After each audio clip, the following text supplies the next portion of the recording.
Its red breast makes it easily identifiable as the most disturbingly efficient murderer in the animal kingdom. Here, we see a robin rip a worm out of the ground with no moral hesitation whatsoever.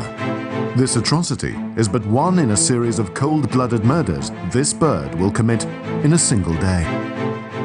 Although feces-fueled worms are themselves one of the most disgusting of all animals, the robin's cruelty remains indefensible. Some apologists might argue that robins need to eat worms to survive, but worms are capable of regeneration. So robins could satiate themselves on fractions of individual worms and leave the rest. But it does not. Unequivocal evidence of the robin's bloodlust. This is the Onion News Network.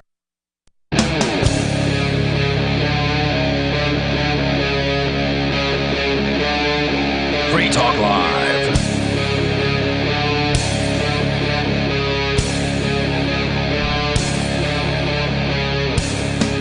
It is Free Talk Live, and you're welcome to join us here. You can bring up whatever you want to discuss and take control of the airwaves at 603-283-6160. That's 603-283-6160. We're going to start out tonight with some news about Walgreens apparently refusing to sell contraceptive. So certain employees, I guess, not Walgreens as a company. And by the way, with you tonight, it is Ian.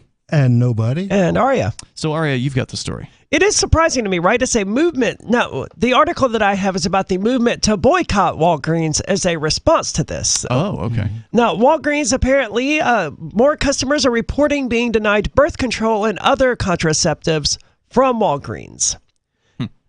A movement to boycott Walgreens is bubbling up online after multiple customers reported employees denying them birth control and other forms of contraception, such as condoms.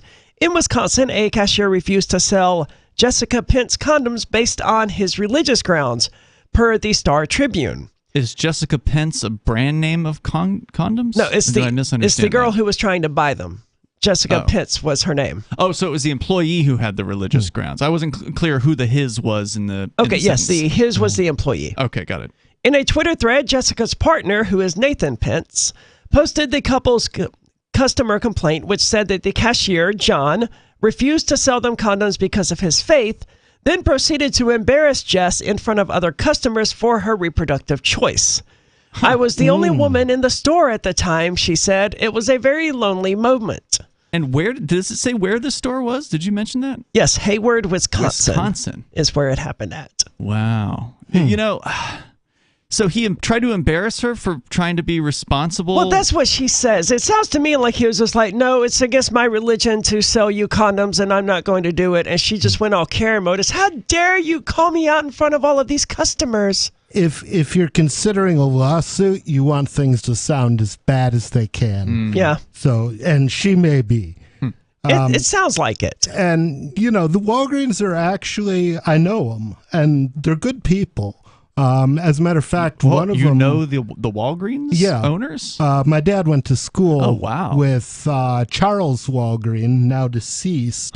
But he remained friends with Charles Walgreen and now Chuck Walgreen, lives up, Charles's son, who lives up on Lake Winnipesaukee, actually. Small world. And so, they took me out on their yacht one time in the Bahamas, and I misbehaved, and they never invited us back. I mean, that's awesome, but I can't imagine that Walmart, as it is now, really represents a whole lot of the... Walgreens. I know. I can't imagine that Walmart actually represents... Walgreens. Dude, I know. Let me finish the sentence. Okay. I can't imagine that Walgreens actually represents the value that the Walton family, or whatever they were called, actually stood for 100 years ago. The third time you said it, you said Walgreens. Yeah, Walmart was founded by a family called the Waltons, and Walgreens was founded by a company called the Walgreens. I understand that. Walmart was very conservative. You still can't buy alcohol in Walmarts in the state of Arkansas. Because you can in Mexico. But not in Arkansas. Oh, okay. Because of those religious values. But here in Keene, you can buy alcohol at the Walmart, and that's because the further away you get from the actual source, which was there in, I think, Bentonville, Arkansas, or whatever, those family ties. So maybe that doesn't have to do with Arkansas liquor laws. It has to do with the Right. Corporate policy? Yes. Okay.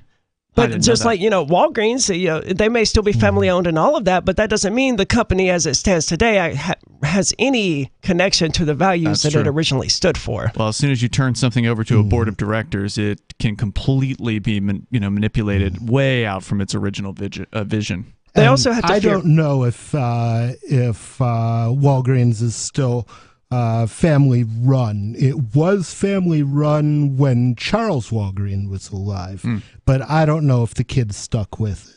I don't know if we could say that, it's government run now, even if the kid, is still running it, because the next thing here is that Walgreens defended it's government run? That's what I would argue. Walgreens defended the cashier's actions, stating that they were following the company's policy, but whether Walgreens actually agrees with that or not, as someone who's run a company, if I had an employee who was like, "No, I'm not going to serve your customers, and it's against my religious," I would fire that. I would fire that employee. Find somebody who's willing to sell the items on the shelf. This kind of reminds me of the COVID times a little bit. Did you ever see any of the videos from the stores where somebody would go in with like no mask on, and then they would try to remove them from the store, and they by that time already had like a bag of chips or a jug of milk or something like that, and they would try to lay cash down on the counter because they would refuse to sell to them, and just like, well, I'm going to take this milk, here's $5 or whatever, over the amount was necessary to make the purchase, don't worry about the change, here you go. And then they try to walk out, and the manager tries to snatch the item back and force the money back on the person. Like, what would happen in this circumstance if you had a box of condoms and said, and the cashier's refusing to sell it to you, and you're like, well, it's on the shelf, it's for sale, I would like to purchase it. Here's $10 or whatever, a box of condom costs. What happens then? It sounds like is that stealing? I don't think in most states, I don't think they could prosecute you for theft. Wouldn't seem like it. I don't think they would try. In California, they won't prosecute you for theft even if you walk out with garbage bags of crap. Without paying for it. Yeah. Without paying for it or, doing anything. Because, that's the kind of people they like in California, I guess. Well, it seems risky to confront a customer like that and say, hey, no, to physically stop them and try to take back your product and return their cash or whatever. I wouldn't do it. Yeah, I think it was like a Trader Joe's or something like that. It was crazy. See, I would have back in the day. I worked at this as Stop and Go, which we called Stop and Rob. Right up on the University of Michigan. That's like a real cheap grocer, right? Like a Big Lots kind of grocer? It's a convenience store. It's, is it? Okay. 7-Eleven-ish. And it was a pretty busy store because it was right on the campus. We got all the frat brats. And they had this L-shaped counter by the door, and I used to keep a couple of milk crates stacked up behind the counter, and when somebody would do a beer run, they'd have to go around the end of that L. They didn't know I had a little stairway, and I'd go up and over the counter and come down on their back. And wow. But the thing is, and the management was like, "That's dangerous." And I said, "Just watch." Well, once I'd done that a couple of times, nobody ever tried it on my. While you were working? Well, I was working again. They'd come, and sometimes people would come in, look directly at me, turn around, and walk back out of the store. Wow! And it was funny. The tradition was, as I was doing this, that the guy on the other side of the store would yell, "Captain Caveman!" Did you still have a beard back then? I did have a beard back then. Gotcha. So to my surprise, Walgreens is, they're doing what you would expect, really, which is standing by their employee and saying, we respect our employees' religious objections to I'm this. actually surprised by that. Well, they don't have a my choice. Expectation. In a fair world, that would not be my expectation either. But in a world where there's government, where they have to, allow this employee's religious objections, no matter how silly they are. Otherwise, they get sued. I don't think they do have otherwise, to. Yes. Otherwise, they get in trouble for violating his religious beliefs. What is the law? I mean, you can't discriminate on the basis. But generally, you can't discriminate so long as the religious belief or practice in question doesn't prevent the employee from doing his job.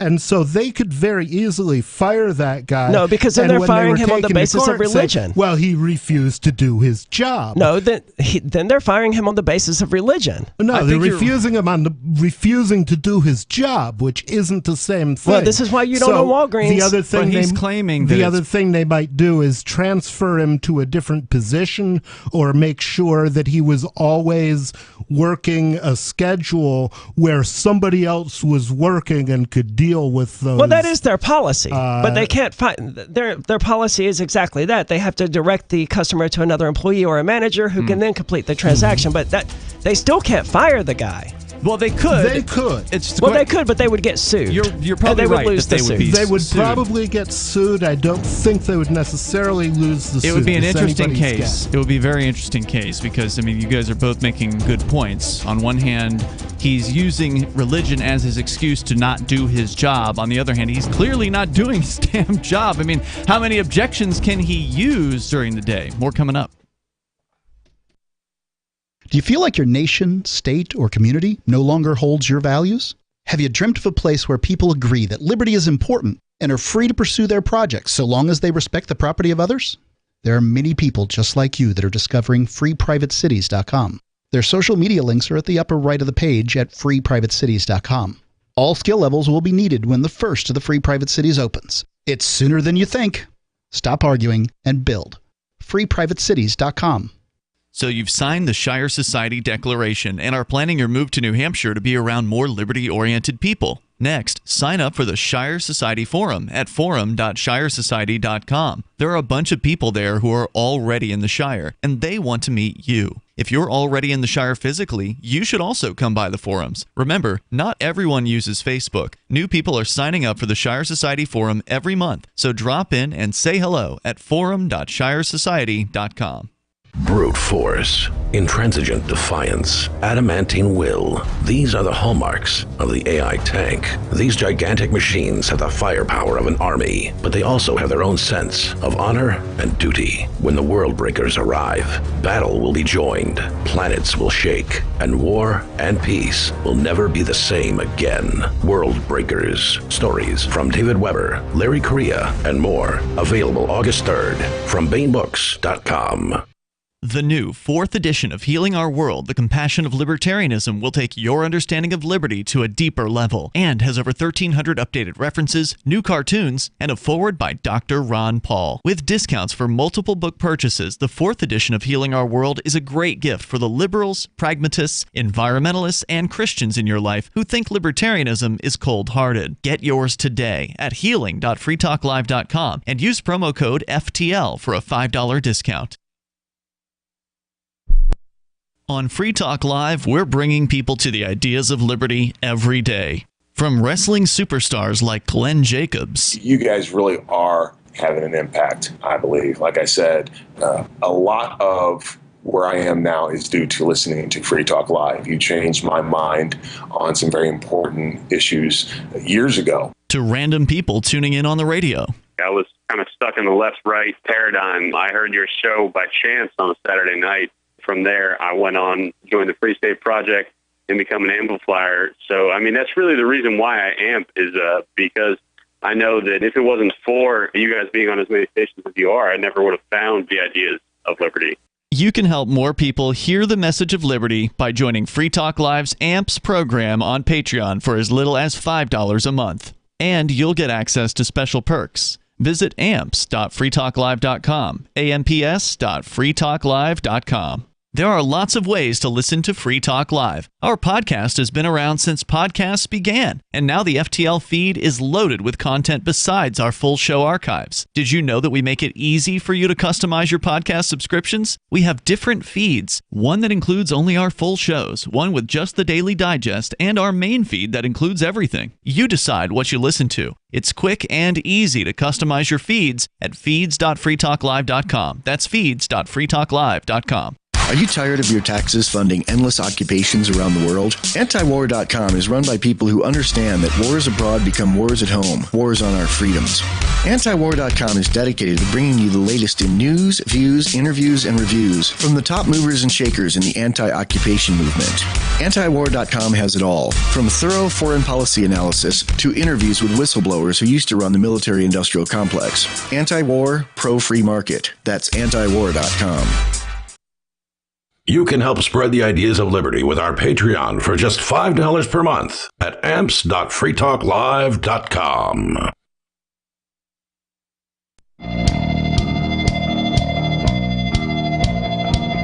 It is Free Talk Live. You can join us here and bring up whatever you want. The number is 603-283-6160. Here tonight, it's Ian. Nobody. And Aria. 603-283-6160. Also, Free Talk Live is brought to you by Bitcoin.com. Want to start learning about cryptocurrency? Now might be a good time while the price is down from its record high set last year of around $60-some thousand. I think it was, 68 it's at its peak. It is now at around 20-something. I haven't looked in a couple days, honestly. Let's see what it is right now. 21,649 for the Bitcoin BTC price. Of course, you don't have to buy a whole Bitcoin. You can buy a fraction of that, and also Bitcoin Cash and many other cryptocurrency options. You'll learn about Bitcoin and Bitcoin Cash when you go to Bitcoin.com and click Get Started at the top of the page. They will show you some introductory videos there, and you can watch as much or as little as you like, dig as deep into the topic as you want, but you should at least learn some of the basics first. And get those concepts down, like decentralization. Why does that matter when it comes to the idea of transmission of value between human beings? That's what one of the things that they do really well. So go and check it out over at Bitcoin.com. Just click Get Started at the top of the page. We are talking right now about an interesting situation where Walgreens is not dressing down its employees for refusing to sell certain contraceptive-related products such as condoms or birth control pills. They're not. It's a really weak religious belief, though, right? Like, if it was genuinely a violation of my religious beliefs to sell someone condoms, then it would just as much be a violation of my religious beliefs to work at this company and say, oh, look, it's a violation of my beliefs to sell them to you, but my coworker here, they can do it for you. Yeah. That's just as much a violation. Yeah, it's not a very principled position. But the weird thing is Walgreens is saying, oh, it's fine. This is, they're following policy. They're free to not sell these items. They're required to refer the customer to another employee or a manager on duty who will complete the transaction. So what if the manager has the same religious belief, though? Or is that it? If you have a religious belief, you'll never make it to manager. Right. I suspect you'll never be a manager if you're... Because, you can't be. You're not obligated. They're not obligated to promote these people, but apparently they're willing to keep employing them. And we were getting into this discussion that you guys had a disagreement on, which was, is it legal or illegal what is going on here as far as... Aria, your point was Walgreens is going to get sued if they fire these people. They're going to claim religious discrimination. You can't fire me over my religion, whereas nobody said that they can do it because they're not, even though they're claiming it's their religious objection, they're refusing to do their job, which is to say sell every item on a hook or on a shelf in that store. Anything that customer wants to buy that's got a price tag on it should be sold, and by refusing to do that, they are refusing to do their job. And it led me to say, well, okay, if it's legal to refuse to do part of your job, how much of your job can you refuse to do? If it is haram for me to touch dollars, to use, and it is against my religion to use dollars. Unfortunately, I'm being forced to by the threat of violence at this time by the federal government. But if it is haram for somebody or against God to use the government's money, and your job requires you as a cashier to accept it day in and day out, 8 hours a day,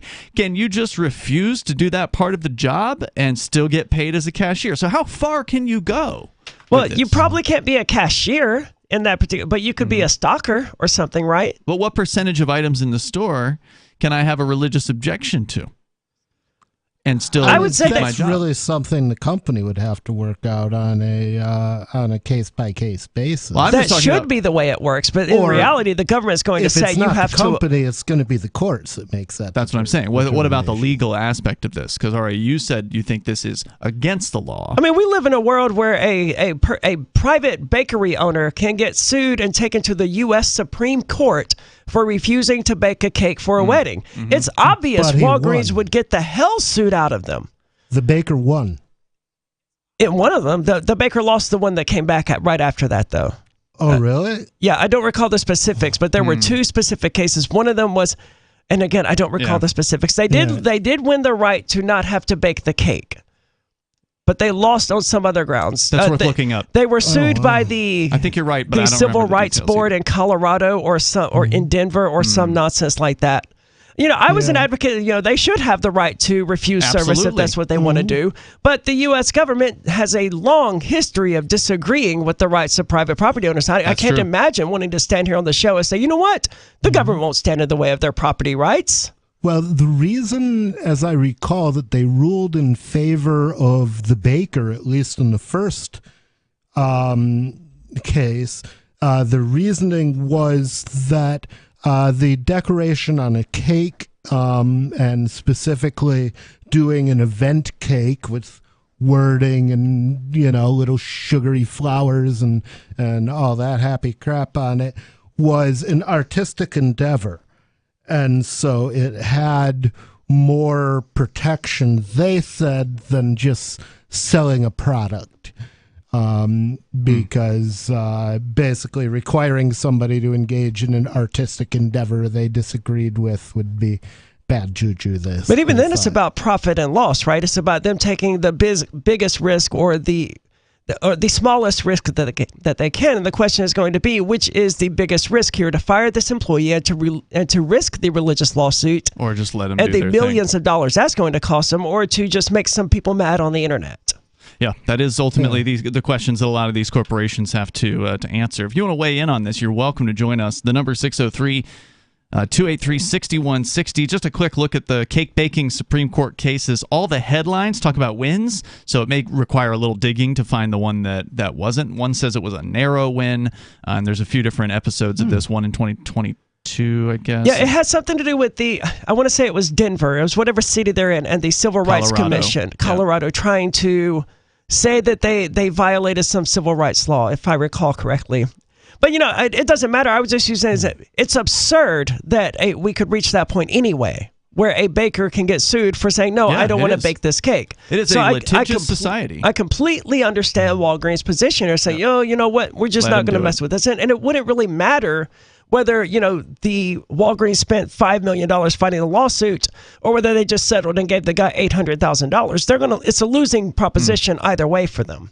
Yeah, like I said, if I were the lady in this case and somebody refused to sell me the condoms, I'd say, okay, can you do me a price check, and then just lay the cash down on the. I mean, don't they have self-checkout at most of these places? A lot of them do now. Yeah, I don't know about Walgreens, though. I know the CVS here in Keene does. One of the issues with this kind of case is the person who sued the baker, I remember they actually plotted the route from this person's house to the baker that they sued, and they found they'd passed 5 or 6 bakeries. Oh, that person went out of their way to do this on a few occasions. Yeah. So they a lawyer it may well be that this person didn't go to the automated checkout because they knew this was going to happen, is what they wanted. And make a big stink about it. But that's impossible in the next example here of Abigail Martin, who said she was denied her refill from Walgreens because a pharmacist who wore 2 crosses around her neck denied her birth control refills. Wow, that's frustrating. You got them the first time, but then you couldn't get the refill on the prescription. The number here is 603-283-6160. That's 603-283-6160. Since we're talking about it, I've had a story in show prep about the shoplifting insanity going on in places like San Francisco. We'll cover that coming up here. This is Free Talk Live. Free Talk Live's video archives have been on LBRY for years. LBRY is an uncensorable, decentralized, blockchain-based media sharing protocol, and we're big fans of it here on Free Talk Live. In 2020, LBRY launched Odyssey, a video sharing website to compete with YouTube, and it's really taking off. Now with over 1 million channels, many of whom are disaffected YouTube creators. During YouTube's crackdown for not towing the government line on COVID, the Free Talk Live YouTube channel started receiving strikes and could be completely taken down at any moment. Thankfully, Odyssey started offering live streaming, so we're now streaming live every night and posting our video archives permanently to Odyssey. You can watch live or anytime on our Odyssey channel by visiting video.freetalklive.com. If you want to go all in, download the desktop app at lbry.com, and then every video archive you watch, you'll help seed and keep it online forever. At minimum, we ask you visit video.freetalklive.com and follow us on Odyssey today. video.freetalklive.com. From Feature Story News in Washington, I'm Nina Maria Potts for the latest world news. Russia is reducing gas supplies to Europe again, saying more maintenance work needs to be done on the Nord Stream 1 pipeline. The Russians say supply will be reduced to just 20% of the pipeline's capacity. Earlier this month, the Russians closed the pipeline down completely for 10 days. The EU says Russia is engaged in energy blackmail of the continent. Andy Sylvester is the editor of the British newspaper City AM. It matters because large parts of Central Europe, particularly Germany, relies significantly on Nord Stream 1 for its energy. Most analysts now agreeing that the German government will probably have to look at something as extreme as energy rationing over the winter period, as and when the weather gets cooler. That coalesces with warnings from a series of global institutes that we could see recession sooner rather than later in Europe. Pope Francis has offered an apology to the Indigenous people in Canada. He made the apology near the site of a former Indian residential school, which Indigenous children were forced to attend. North American correspondent Rachel Silverman has this report. The Pope said he was deeply sorry for the ways in which the Catholic Church cooperated with what he called the devastating policy of Indigenous residential schools. He asked for forgiveness, saying the forced assimilation of Indigenous people into Christian society destroyed their cultures, severed families, and marginalized generations in ways still being felt today. An estimated 150,000 Indigenous children were forced to attend residential schools in Canada, where neglect, physical, and sexual abuse were widespread. Rachel Silverman, San Francisco. The two candidates vying to be the next UK Prime Minister have been laying out their visions in a head-to-head televised TV debate. Rishi Sunak and Liz Truss are both trying to win the approval of Conservative Party members to become the new leader and the person who will take over from outgoing Prime Minister Boris Johnson. But as senior party members urged both sides to concentrate on policy rather than personality, there were fears of a civil war brewing inside the party. In the BBC debate entitled Our Next Prime Minister, the two fundamentally disagreed on taxation as a means of boosting the economy, and a heated debate became increasingly combative. Hard-working taxpayers have seen their taxes rise, despite the fact that we promised in our manifesto not to do it. Hang on, Faisal. I think that is what is wrong. You just mentioned three countries. Do you know what mortgage rates are in the US at the moment? Do you want to use them as an example? Their mortgage rates are almost 50% higher than mortgage rates in this country because they're borrowing so much. I'm sorry, this Canada. is scaremongering. Canada actually this is Project Fear.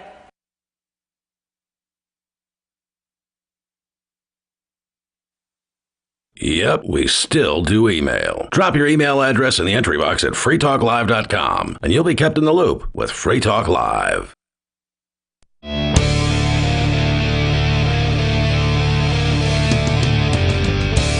It is Free Talk Live, and the phones are open here. You can join us. Number 603-283-6160. That's 603-283-6160. Here tonight, it's Ian. Nobody. And Aria. Just a few days ago, we had here in Keene, New Hampshire, there's a bunch of liberty activists, like the three of us, who have moved here to New Hampshire, people all over the state. They have regular gatherings, social events, and cryptocurrency meetups, and various different things that go on throughout every week. In fact, there's usually so much to do on any given day, you can't do it all because you can't be in more than one place at one time. There's really a lot of activity going on here.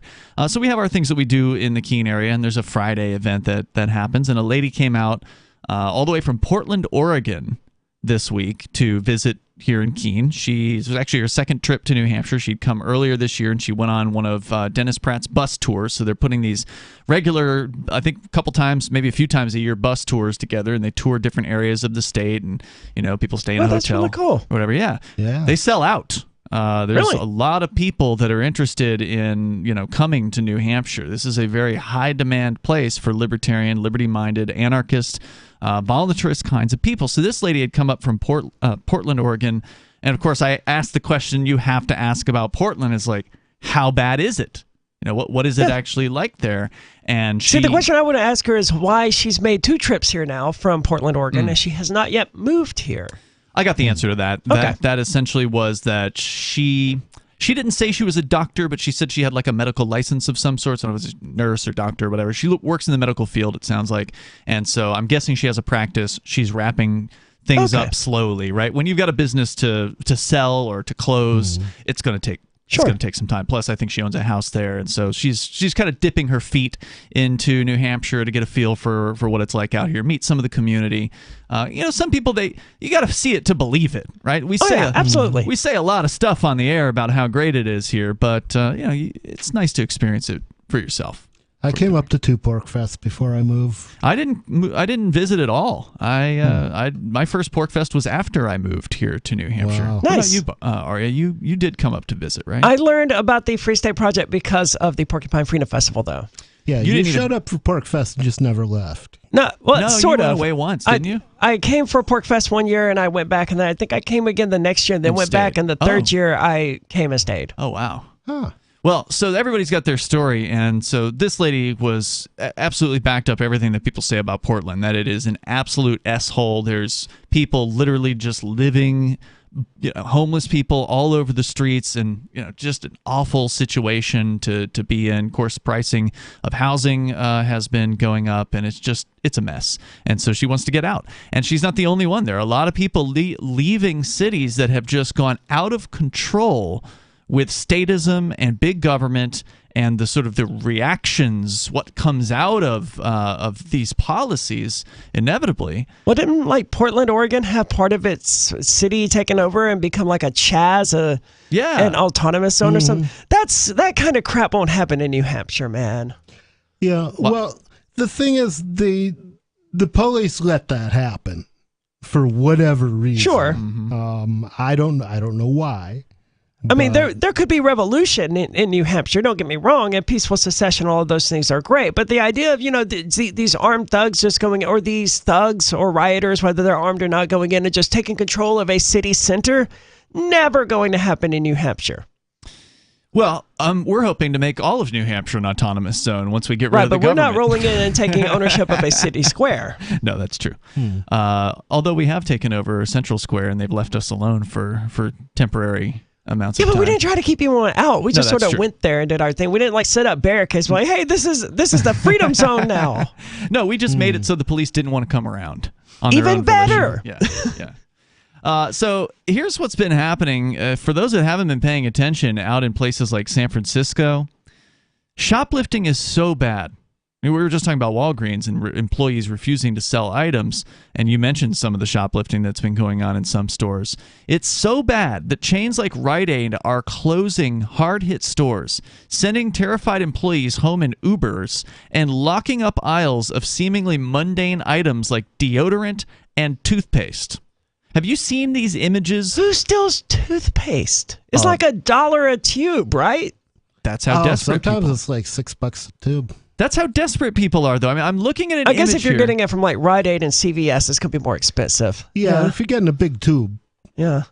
I'm looking at an image here from what appears to be a CVS, and I'm blowing it up here a little bit larger, and they've got shampoo. Now, to be fair, they are $17 bottles of shampoo, but they are behind cases. Head & Shoulders is behind a case at $9 a bottle and 50% off on that price. So I mean, you've got insane levels. Well, if you steal it, it's 100% off, right? Yeah. And so you would have to go and if you're going to shop in this store, you would literally have to take an employee everywhere you want to go and have them unlock all of these cases so you can get access to things you would normally just pluck off a shelf and walk up to the front register and check out. So it's incredibly micromanaged at this point. I don't even like that razor cartridges are hidden behind glass, and that's here in Keene, right? Or they're not even. They do that here? No, they're not hidden behind glass. That's right. They are packaged, and they have one of the little sensors in them, but you can still just walk up and take them. And if you can, outrun the beeper, presumably you could steal them if you wanted to. But a lot of stores do have, razor cartridges behind them, and I at least get that because they're small, they're easy expensive. to conceal, and they're relatively expensive. But Head and Shoulders toothpaste. Yeah, full-size bottles of Head and Shoulders behind lock and key. Guys, it's not that serious. Your dandruff will be okay. Get a job. It is serious, though. I mean, as far as their dandruff isn't that serious. Right. Have you seen the videos where, and a lot of them come from San Francisco, where some guy just comes into a Walgreens or a CVS with a backpack and just opens a backpack and just starts loading up whatever he wants off the shelves as employees just stand there. Well, aren't they instructed not to do anything because the district attorney won't prosecute for anything under $50 or something like that? I think it's $500, I believe. So and they can't steal the $500 worth of stuff in a few bags. Yeah. Well, I don't know. I've seen them in there with garbage bags. Yeah. And guy was actually. He had garbage bags full of stuff, and apparently he had just brought his bike with him into the store, and he's just crazy riding off through the store on his bicycle with a garbage bag of crap. Yep. That's dystopian, man. That's a level. Insane. Okay, I'm just leaving this place, and when your city gets that bad, just leave. Why are you still there? That's what a lot of Walgreens are doing. And then of course, the locals whine and they say, oh, they shut down the Walgreens, They're why losing do they money. hate us? Yeah. You're going to go out of business like this. And so it's crazy. I was telling you guys off the air, I was talking with somebody just last night who was originally from the San Francisco area, and he's kind of like been back every decade, just to visit family or whoever. What poor bastards are still living out there that he knows. And he says it is worse than it has ever been. There are literally people whose job it is to walk around and pick up human feces from surrounding like private property, so like an apartment building or something like that. It's not just a job; it's an adventure. So retailers are already reeling from the pandemic. According to the story at Axios.com, supply chain woes and the labor shortage. Now they're combating systematic looting by organized crime gangs, which are growing more aggressive and violent. Quote, it's out of control. It's just out of control, said the SVP of the Retail Industry Leaders Association. A lot of uptick is tied to the ease of reselling stolen goods online, plus the fact that consumers are buying more everyday goods online during COVID. Quote, we've experienced a 300% increase in retail theft from our stores since the pandemic began. That according to CVS spokesman. And they're not just talking about San Francisco here. This is stores. CVS's chain has seen a 300% increase in retail theft. And I bet you it's like, over 1,000% in places like San Francisco. It's got to be huge there. Yeah, I would be surprised if it had changed at all in Keene. Rite Aid has closed its doors in Midtown Manhattan, where more than $200,000 worth of goods were stolen in just the months of December and January. Man, you can't recover from that. No, that's insane. Quote, they come in every day, sometimes twice a day, with laundry bags and just load up on stuff. This is in Manhattan? This is Manhattan. And it's the same cause, ultimately, I suppose, right? Yeah, police not doing anything. Won't prosecute. There's more coming up as well. Plus, people are desperate, more so than ever. The Free State Project has reached its goal of 20,000 liberty lovers who've pledged to move to New Hampshire and get active to achieve liberty in our lifetime. Perhaps you're trying to figure out what part of New Hampshire should be your destination. If so, consider Keene. You'll find more than 150 reasons to move to Keene at move.freekeene.com. Keene is famous for its historic, publicity-generating activism, as well as being the liberty media capital of the world. It's home to freekeene.com, New Hampshire's destination for liberty activism, news, and opinion. For years, we've been compiling over 150 reasons to move to Keene at move.freekeene.com, where you'll learn about some of what's happening here and what makes Keene a great place to live. If you love liberty, you'll probably enjoy anywhere you end up in the Shire. But do your due diligence first. Please visit move.freekeene.com for the full list of over 150 reasons to move to Keene. That's move.freekeene.com. Is oral health important to you? If you don't like your own teeth, fresh breath, or kissing people, then by all means stop listening. Several years ago, I met Jessica Armand, founder and CEO of My Magic Mud, and I became passionate about the product that she created and never want to live without it. It's clinically proven to whiten teeth, but I find it does much more. They want you to love My Magic Mud as much as I do, so they're giving you a money-back guarantee plus 20% off. Go to mymagicmud.com and use coupon code FTL20 at checkout. mymagicmud.com, FTL20. What if you want to hear the latest episode of Free Talk Live, but all you have is your phone, you forgot to download our archive, and you have no data connection? You can call our Listen line at 641-793-0191. That's a long-distance number, so you may incur charges. If not, listen as long as you want. 641-793-0191. The Free Talk Live Listen line, 641-793-0191.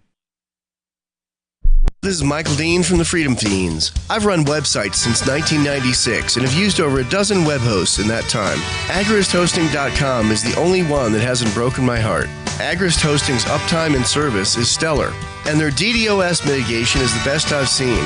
That's important because if you tell the truth in this world, you'll ruffle feathers.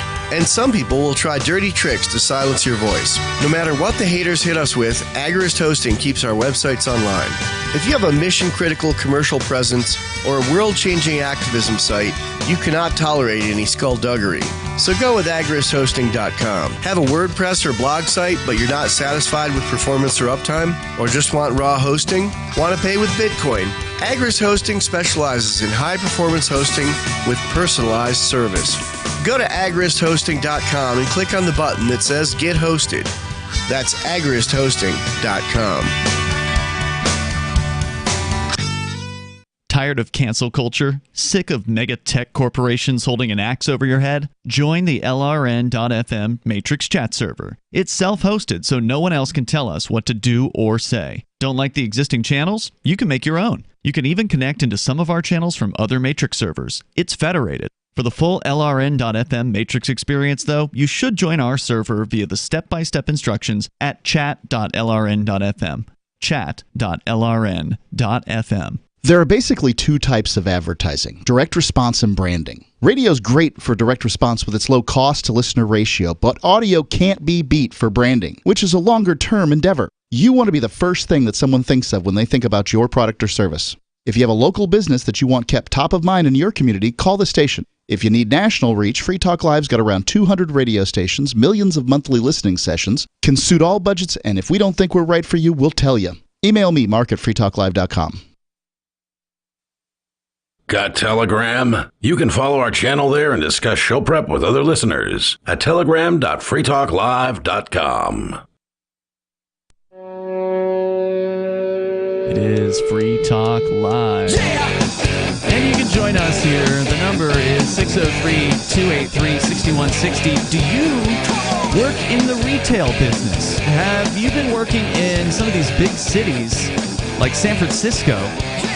And you can talk to us about how the business has changed, how insane things have gone. You talked about some of the footage that you've seen, Nobody, and I saw the same video of the guy with a bike inside a San Francisco CVS or a Walgreens or something like that, just loading up a bag full of stuff as he's riding his bike through the aisles of the store. Here they won't even let you bring your bike in, much less ride it with a, truckload of stolen merchandise. They make a good point, though, about it being so easy to sell online, because on eBay or Amazon or whatever, you can undercut your competitors by, cut them in half, and it's still a profit. Inventory costs nothing. Right. at that point. And then they mentioned a Manhattan Rite Aid that closed because they lost $200,000 worth of inventory in just 2 months, according to the New York Post. And in the end of the last segment, we were talking about, well, why is this happening? And desperation has to play a factor, right? If people are not hungry, if people are well paid and they're comfortable, they're not as likely to go out and do crazy things like this. Well, there's another thing going on, though, which is progressive district attorneys in a lot of these cities, and I know that San Francisco is one of these cities. I know that L.A. was one of these cities, but I believe their prosecutor has now been recalled by a special election.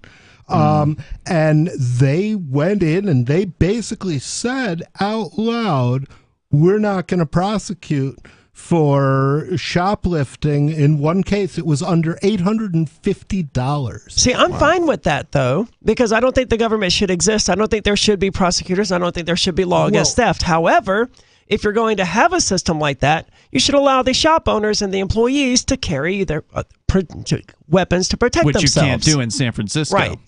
Right. And also they should be able to defend their stock, their business, and Mark, my friend Mark, I'm not going to give his last name, but his last objection before he became an anarchist was, he said, but without government, who would deal with the pedophiles? Because he'd been to prison, and most people who've been to prison come up with a wild hair about that, and it certainly is an issue. But anyway, I said, without government, who would deal with the pedophiles? And I said, Mark, without government, who would stop you from dealing with them? And he said, okay, I'm in. Well, also, another good point on that one is, what about all the pedophiles who get into the traditional definition, though, not the modern, Republican groomer thing, which they're using as carefully as they use, as Democrats use racist. But wasn't it funny that just a few years ago the Republicans were accusing the Democrats of being the ones who wanted to normalize child pornography and minor attracted persons and whatever terminology they were using? And now it's the Republicans who are like, oh no, it's totally okay for you to start introducing yourself to your future wife when she's 13 or whatever it is that people are upset about Tom Woods about. It's just interesting that it's changed. And no one seems to. Now the left are the ones who are calling, you're child groomers. We're just, 3 years ago, the Republicans were saying, tiresome. No, you're child groomers. Do we need to remind people that the government positions of power attract perverts and pedophiles, right? Like, they work for the DCYF. Look at Jeffrey Epstein, right? Yeah. And the big issue that's been roiling the right on Twitter lately is they work for the school system. And which we've all seen the barrage over the last decade or couple decades of really kind of attractive teachers who seem to want to sleep with their 13-year-old students. At least they're having heterosexual sex, though, as opposed to the religious ones, the priests and all of that, who are having gay sex with kids. Does that make a difference? No, I just like saying that because it makes conservatives unhappy. It does. Like, look, at least they're not sinning in the gay way, right? Where that's all the Catholics are all about. So no, it doesn't make a difference realistically. It's just fun. It's just one of those things. Then the other issue is, as I understand it, my grandmother was like 15 when she got married. So does that mean Grandpa was a pedophile? I don't think so. That's just the way of the world. I don't see that. So back to the story here, a little bit more about this shopping or shoplifting epidemic. According to Axios.com, the retail industry is now pressing Congress to pass the Inform Act, which would require online marketplaces to verify sellers and provide contact information to buyers, as though that's going to do anything at all about people coming into CVS and loading up a whole bag full of stuff and walking out the front door. It'll just create a Silk Road 3.0 for stolen Heads and Shoulders and stolen toothpaste from CVS or whatever. I wonder if there is a dark web market like that yet. There will be. Flea markets that have sold things that said not labeled for individual reseller. Flea markets that have sold those things have existed for decades. By the way, the internet just made it easier. Congress doesn't need to do this because these big corporate marketplaces are already doing their bidding without having to be threatened by a gun. They're just doing it because they want to curry favor with Congress or whatever. I have had an eBay account since 1997. Wow. And I don't use it very often. Hardly ever. But there was the piece of equipment from this studio that we didn't use anymore. It's been sitting on a shelf for years and still had some value. So I figured, all right, I'll put it on eBay and sell the thing.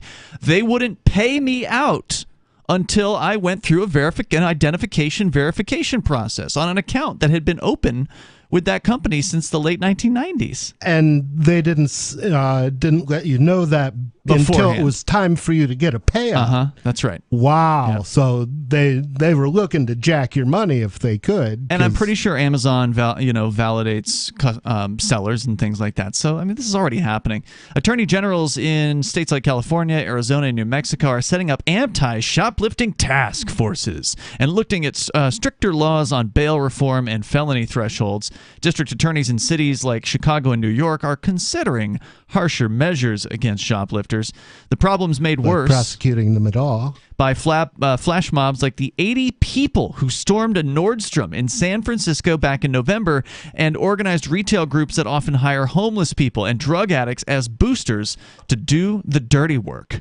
Store shelves aren't the only places being hit. Warehouses and cargo trucks are also being targeted. Teams of boosters will throng a store with laundry bags, grabbing what they can and assaulting workers who confront them, sometimes fatally. One Bay Area crime ring stole $8 million in merchandise from CVS and Walgreens and Target stores. Another ripped off a staggering $50 million in goods, mostly health and beauty products, that thieves stockpiled in a warehouse. I'm curious where they're killing people, though, because that's something that I haven't heard about. Didn't they attack one person with a hammer? They link to a story here. A Rite Aid worker killed after confronting shoplifters in Glassell Park. I'll have to get you details here in a bit. But more than $1.6 million in razor blades alone were recovered, according to from that warehouse that they were talking about, which had 50 How million. do these thieves have a warehouse, though? Right? They can afford it. They're organized. But they have to start selling stuff before they can afford a $200,000 warehouse. Surely they've been operating for a while and bootstrapping. They probably didn't start out with a warehouse. It sounds like they've got a business plan as far as crime is concerned. They're hiring poor homeless guys that have nothing to risk, right? They don't have anything to lose. Like, all right, well, we'll cut you in at 25% or whatever. We'll give you $100 or give you a crack rock or whatever it is that they're looking for. And they just waltz into the store and they take the risk. And well, see, allow CVS to hire that same crackhead for 2 crack rocks to defend the property, and you've got a free market solution right there. No one has to die. No one has to get shot. Just say, hey, crackhead, I've got 2 crack rocks if you keep those people from robbing me. And crackheads will do some stuff. I mean, I've seen them jump out of second-story windows and just hit the ground running. It's scary. God. Drink green water out of the river. They don't care. They don't care. Somebody ought to. The crack keeps them healthy, right? Yes. It superpowers them. They're terrifying. In addition to locking, I mean, to be fair, if I had, for whatever reason, if I had in my head I was going to rob a store, and I went there and their security guard was an obvious crackhead, I'd be out of there. I would rob a totally different store because he'll do anything. I don't know what he would do, right? No, it's unpredictable. Anything could happen, and he might do it at like super speed. They're terrifying. The number 603. They can move. I used to do that. I mean, I didn't jump out of the windows and stuff. 603-283-6160. If you work in the retail business and you want to weigh in on how bad things have gotten, there's some more that we'll highlight for you here 603-283-6160. With gas prices, though, it makes sense to just get some crack and run. More coming up. Free Talk Live. Are you tired of governments murdering people around the world? Stop using their money. There is an alternative. Bitcoin is a stateless, free market, non-political currency. Bitcoin cannot be inflated or controlled by any government. By using their money, you are helping the state. Stop doing it. You have an incredible alternative available now. Learn it, use it, spread it. Get started with Bitcoin at bitcoin.com. That's bitcoin.com. If you want to know the latest about Free Talk Live before we go on the air, all you need to decide is how you want it delivered. It's your choice. Visit news.freetalklive.com to receive our usually weekly news updates by email. Plus, we have a Twitter account at twitter.freetalklive.com, and you can follow us on the decentralized Mastodon platform at toot.freetalklive.com. So please follow us at toot.freetalklive.com and sign up for our emails at news.freetalklive.com. Looking for a great real estate investment? Consider New Hampshire, which is ground zero for the Liberty Movement. Your first call should be to Mark Worden from Porcupine Real Estate. He's more than just a real estate agent. He's your New Hampshire concierge. Where are the best places to live? Do you want farm, city, the burbs, or forest? Do you want a duplex or multifamily building so that renters pay your mortgage? There are homes in all price ranges in New Hampshire, and Mark can help with financing too. Invest in liberty and property. Mark Worden can help. PorcupineRealEstate.com. There are lots of ways to listen to Free Talk Live. Our podcast has been around since podcasts began, and now the FTL feed is loaded with content besides our full show archives. Did you know that we make it easy for you to customize your podcast subscriptions? We have different feeds, one that includes only our full shows, one with just the Daily Digest, and our main feed that includes everything. You decide what you listen to. It's quick and easy to customize your feeds at feeds.freetalklive.com. That's feeds.freetalklive.com. You're listening to the live edition of Free Talk Live. Hour number 2 is next after the news here on the Liberty Radio Network at LRN.FM. From Feature Story News in Washington, I'm Nina Maria Potts for the latest world news. Russia is reducing gas supplies to Europe again, saying more maintenance work needs to be done on the Nord Stream 1 pipeline. The Russians say supply will be reduced to just 20% of the pipeline's capacity. Earlier this month, the Russians closed the pipeline down completely for 10 days. The EU says Russia is engaged in energy blackmail of the continent. Andy Sylvester is the editor of the British newspaper City AM. It matters because large parts of Central Europe, particularly Germany, relies significantly on Nord Stream 1 for its energy. Most analysts now agreeing that the German government will probably have to look at something as extreme as energy rationing over the winter period, as and when the weather gets cooler. That coalesces with warnings from a series of global institutes that we could see recession sooner rather than later in Europe. Pope Francis has offered an apology to the indigenous people in Canada. He made the apology near the site of a former Indian residential school, which indigenous children were forced to attend. North American correspondent Rachel Silverman has this report. The Pope said he was deeply sorry for the ways in which the Catholic Church cooperated with what he called the devastating policy of indigenous residential schools. He asked for forgiveness, saying the forced assimilation of indigenous people into Christian society destroyed their cultures, severed families, and marginalized generations in ways still being felt today. An estimated 150,000 indigenous children were forced to attend residential schools in Canada, where neglect, physical, and sexual abuse were widespread. Rachel Silverman, San Francisco. The two candidates vying to be the next UK Prime Minister have been laying out their visions in a head-to-head televised TV debate. Rishi Sunak and Liz Truss are both trying to win the approval of Conservative Party members to become the new leader and the person who will take over from outgoing Prime Minister Boris Johnson. But as senior party members urged both sides to concentrate on policy rather than personality, there were fears of a civil war brewing inside the party. In the BBC debate entitled Our Next Prime Minister, the two fundamentally disagreed on taxation as a means of boosting the economy, and a heated debate became increasingly combative. Hard-working taxpayers have seen their taxes rise despite the fact that we promised in our manifesto not to do it. I think that is what is wrong. You just mentioned 3 countries. Do you know what mortgage rates are in the US at the moment? Do you want to use them as an example? Their mortgage rates are almost 50% higher than mortgage rates in this country because they're borrowing so much. I'm sorry, this Canada. is scaremongering. Canada actually this is Project Fear. From bureaus worldwide, this is FSN. With FSN Spotlight, I'm Simon Marks, looking in more detail today at the astonishing queues of cars and trucks that brought weekend chaos to the British port of Dover. The UK and French authorities have pointed the finger of blame at one another for tailbacks that lasted 6 hours for some motorists as British travellers tried to enter France. Dr. Mark Shanahan, international relations expert at Reading University, says there really shouldn't be any surprise that after Brexit, crossing the Channel in the summer is going to be time-consuming. We had a just-in-time system. We've added the friction of post-Brexit checks, customs checks for everybody, freight and passenger travelling through these ports. That means for every car going through, 3 times as long to actually ingress or egress the port. When you add all of the additional traffic that comes from the first weekend of the school holidays, it was always a problem likely to happen. And given that the government hadn't added any particular infrastructure, had really probably under-anticipated the issues that were going to come, the system was always likely to fall over. The French are now suggesting that if Britain wants the delays to dissipate, it should join the Schengen zone, but the government in London asserts that France is deliberately slowing border patrol processes as retribution for the UK's departure from the EU. With FSN Spotlight, I'm Simon Marks.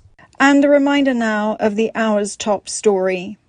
Russia is reducing gas supplies to Europe again, saying more maintenance work needs to be done on the Nord Stream 1 pipeline. The Russians say supply will be reduced to just 20% of the pipeline's capacity. Earlier this month, the Russians closed the pipeline down completely for 10 days. And that's the latest world news from Feature Story News in Washington. I'm Nina Maria Potts. A total loser's corpse contained no traces of drugs or alcohol, and a superstitious Delta Airlines adds busty mermaids to its plane noses. My friend, you look like you are in need of the world's finest internet news summaries. Please come in and warm yourself by the fire of knowledge. This is the Onion Week in Review. A new law passed in Colorado this week will allow residents with a doctor's prescription to purchase medicinal fireworks, saying that those in need of stargazers, firecrackers, and Galleria highlights now need only obtain a doctor's prescription. State officials expressed hope that the law would ease the suffering of those in need of huge, dazzling explosions. And in this week's op-ed pages, a man notes that, like it or not, we all die, then get dug up and molested. In other news, white male privilege is squandered on a job at Best Buy, and a local TCBY has missed the past 2 logo changes. Well, that's it for now. Goodbyes are bittersweet, my love, so I'll only tell you, for more, keep checking theonion.com. This is the Onion News Network.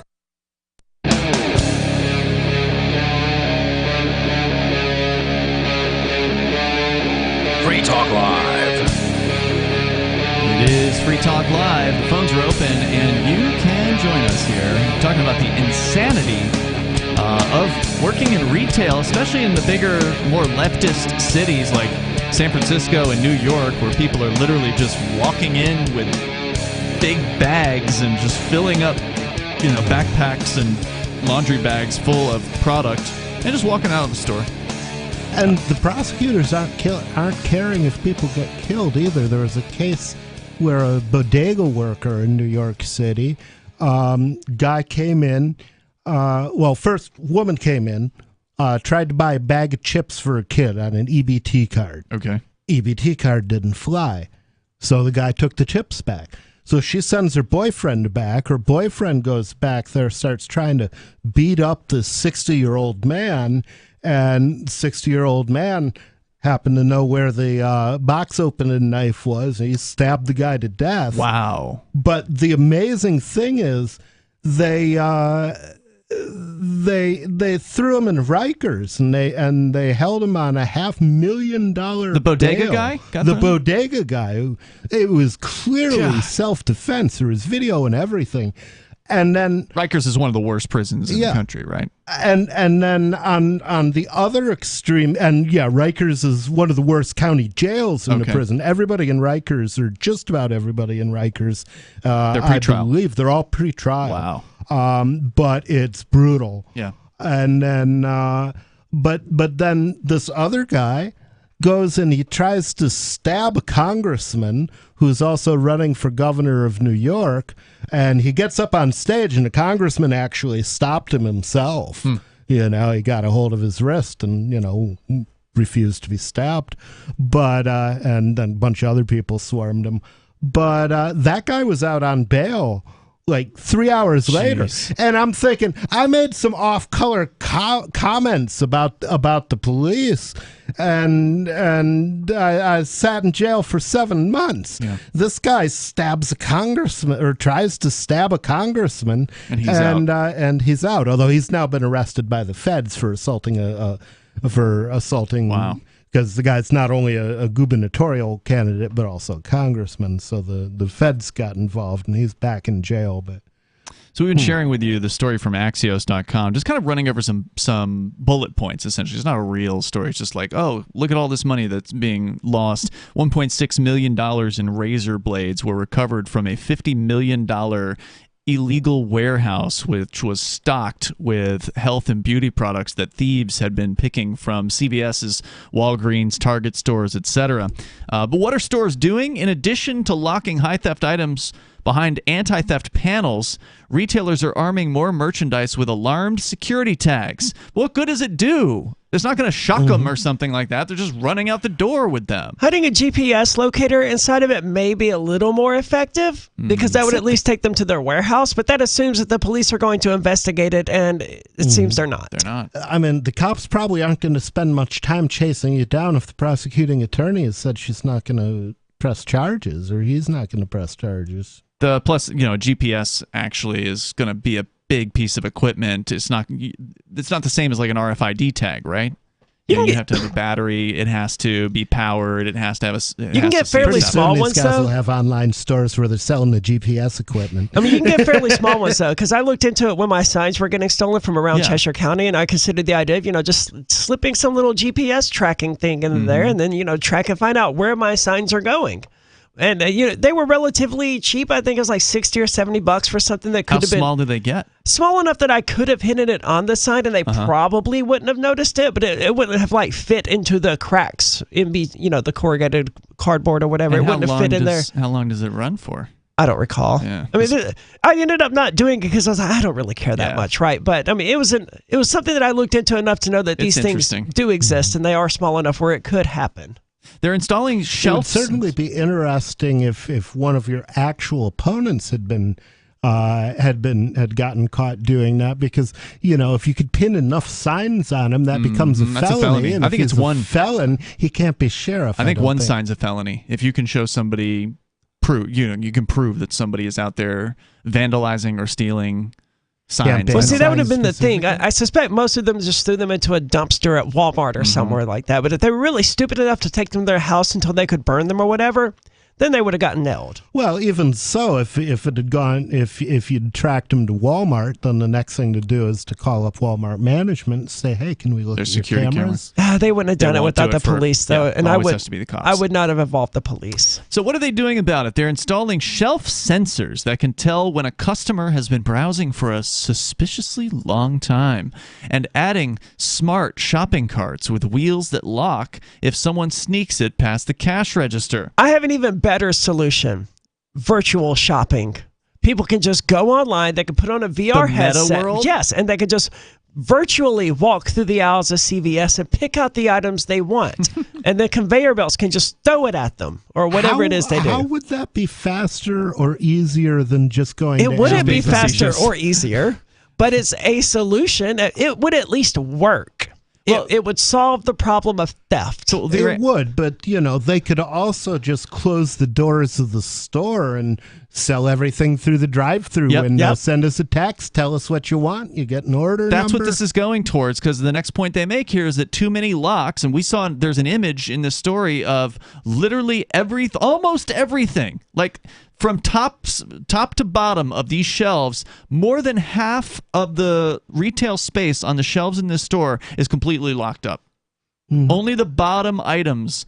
2 shelves on like the bottom. A loofah that's like 12 cents or whatever? It's been like that in Detroit for a long time. If you go to a Detroit, I mean, real, the heart of the city. The scary parts of Detroit. You go into a liquor store there. The fence, the glassed off area where the employees is huge, and it takes up like half the store. So you order through a window and they go get it for you, right? Yeah. So too many locks can frustrate honest shoppers, potentially sending them into the arms of Amazon.com instead of the corner store. What sort of items do they have not locked? Because there are pictures, right? So I'm just curious, what sort of items do they not have locked behind these shelves? That they're locking behind shampoo and toothpaste and stuff like that, then what could be cheap enough? They're like, you know what? Just leave that out. Don't bother. Like a pack of gum? It honestly looks to me like they just haven't installed enough locks yet, because if you just judge based on the pricing, like I said, there's Head & Shoulders items here, anti-dandruff shampoo, less than it's $9.99. You can see the price tags here. They are locked up, and beneath that there are items that are $11.99 and $9.99. So I think they just haven't installed them yet. Jesus. Yeah, just lock down the whole store at that point. It would be cheaper and more efficient. Right, because it's not efficient at all to have to go get an employee every time you want to look at an item or buy something off the shelf. It's probably true that a lot of people that go to these stores are only getting 1 or 2 items at a time because they are essentially just convenience stores. But for somebody that has a little bit more shopping to do, you literally would have to trail an employee around with you to get 5 different items from 5 different parts of the store. What a hassle. As you pointed out, the solution to this already exists. It's like Instacart and things like that. Here, you go online, you use their app or whatever, you create a list of all the things that you want. The employee goes and gets that and rings it up for you. That sort of thing already exists. I don't like it. I think it's dystopian. No, but that's what this is. That's literally what we're talking about here. It's a dystopia. Yeah. Now, I, on the other hand, would like going to one of these stores in San Francisco and just shouting out, "Excuse me, I need to access your condoms here," and just make it super awkward, right? But most people aren't going to want to do that. Like, I don't want to ask for condoms, so I'll just order mine online or whatever. Well, plus, you and I, we probably shop at odd hours compared to the average person. If you were to go into one of these stores, if it's busy, and I imagine it's less busy than ever because people are probably afraid to go and shop, let alone have to deal with the potential waiting. But if there's more than a few people in the store, these stores aren't loaded with employees because they can't find people to work. So there's probably no more than 1 or 2 employees in the store. So if there's 3 customers ahead of you and you got to wait to get something out, you're going to be in there for a half hour waiting on some employee to come unlock a lock so you can get your Head & Shoulders. And the employee goes, you know what? I would make more money and I would have a safer career if I just joined the thugs and started robbing this place too. God. So he goes to the warehouse that day and he applies for a new job or whatever. Applies with the criminal gang. The number here is 603-283-6160. This is not getting better in places like San Francisco. Slip a business card into their bags as they're leaving, so they can call you later. There's more coming up. A little bit more about the shopping situation because it's nuts, and you can share your thoughts. Free Talk Live. Do you feel like your nation, state, or community no longer holds your values? Have you dreamt of a place where people agree that liberty is important and are free to pursue their projects so long as they respect the property of others? There are many people just like you that are discovering freeprivatecities.com. Their social media links are at the upper right of the page at freeprivatecities.com. All skill levels will be needed when the first of the Free Private Cities opens. It's sooner than you think. Stop arguing and build. freeprivatecities.com. So you've signed the Shire Society Declaration and are planning your move to New Hampshire to be around more liberty-oriented people. Next, sign up for the Shire Society Forum at forum.shiresociety.com. There are a bunch of people there who are already in the Shire, and they want to meet you. If you're already in the Shire physically, you should also come by the forums. Remember, not everyone uses Facebook. New people are signing up for the Shire Society Forum every month, so drop in and say hello at forum.shiresociety.com. When Monster Hunter International discovers one of Isaac Newton's wardstones being auctioned off, they decide to steal it and use it to destroy the Chaos God once and for all. But a mysterious thief upends their plan, and it soon becomes a race against time as something much older and infinitely more evil awakens in the jungles of South America. Monster Hunter Bloodlines by New York Times bestselling author Larry Correia and Baen Books. Visit monsterhunternation.com for more. The new 4th edition of Healing Our World, The Compassion of Libertarianism, will take your understanding of liberty to a deeper level and has over 1,300 updated references, new cartoons, and a foreword by Dr. Ron Paul. With discounts for multiple book purchases, the 4th edition of Healing Our World is a great gift for the liberals, pragmatists, environmentalists, and Christians in your life who think libertarianism is cold-hearted. Get yours today at healing.freetalklive.com and use promo code FTL for a $5 discount.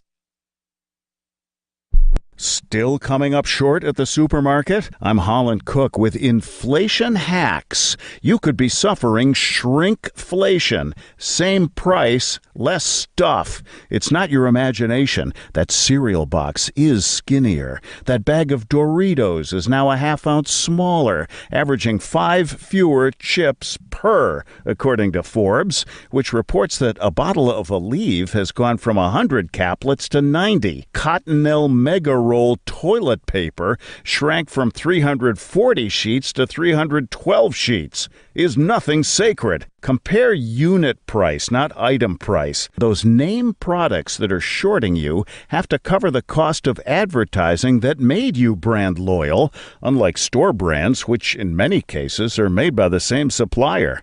How are you coping? Post your inflation hacks at andyoucanquoteme.com.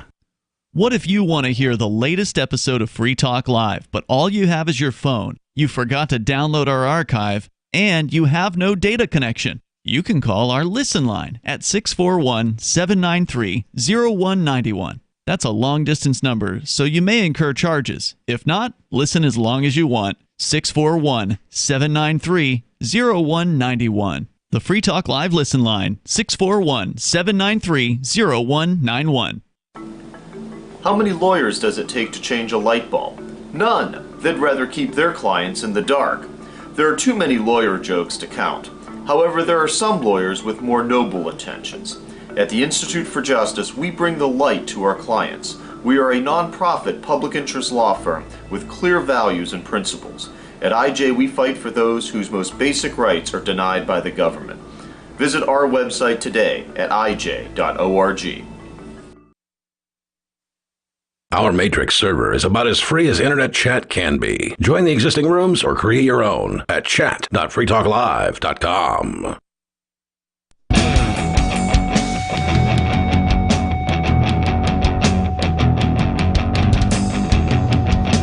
It's Free Talk Live. The phones are open here. Ian, Nobody, and Aria are on the show tonight, and we'll take your calls and thoughts about whatever you want to discuss if you want to join us. We've been talking about the insane situation in some retail establishments, especially in the big cities. They point out here in this Axios story, which is barely even a story, it's just a set of bullet points, that the top 5 cities for organized retail crime in order are Los Angeles, Chicago, Miami, New York, and San Francisco. That is the top worst places to work in retail, because there's constantly people coming in just openly and brazenly, in many cases, stealing things from your store. Now, I'm just curious, are those not also the 5 biggest cities in the United States? It's certainly probably close to that. I don't know. We'd have to take a look. I don't know if Houston... So I just don't know if it's fair to say that, these places have out of control crime or whatever, because they're, this is where the 5 top crime-ridden cities are, when they're also just the 5 top cities. That may be true.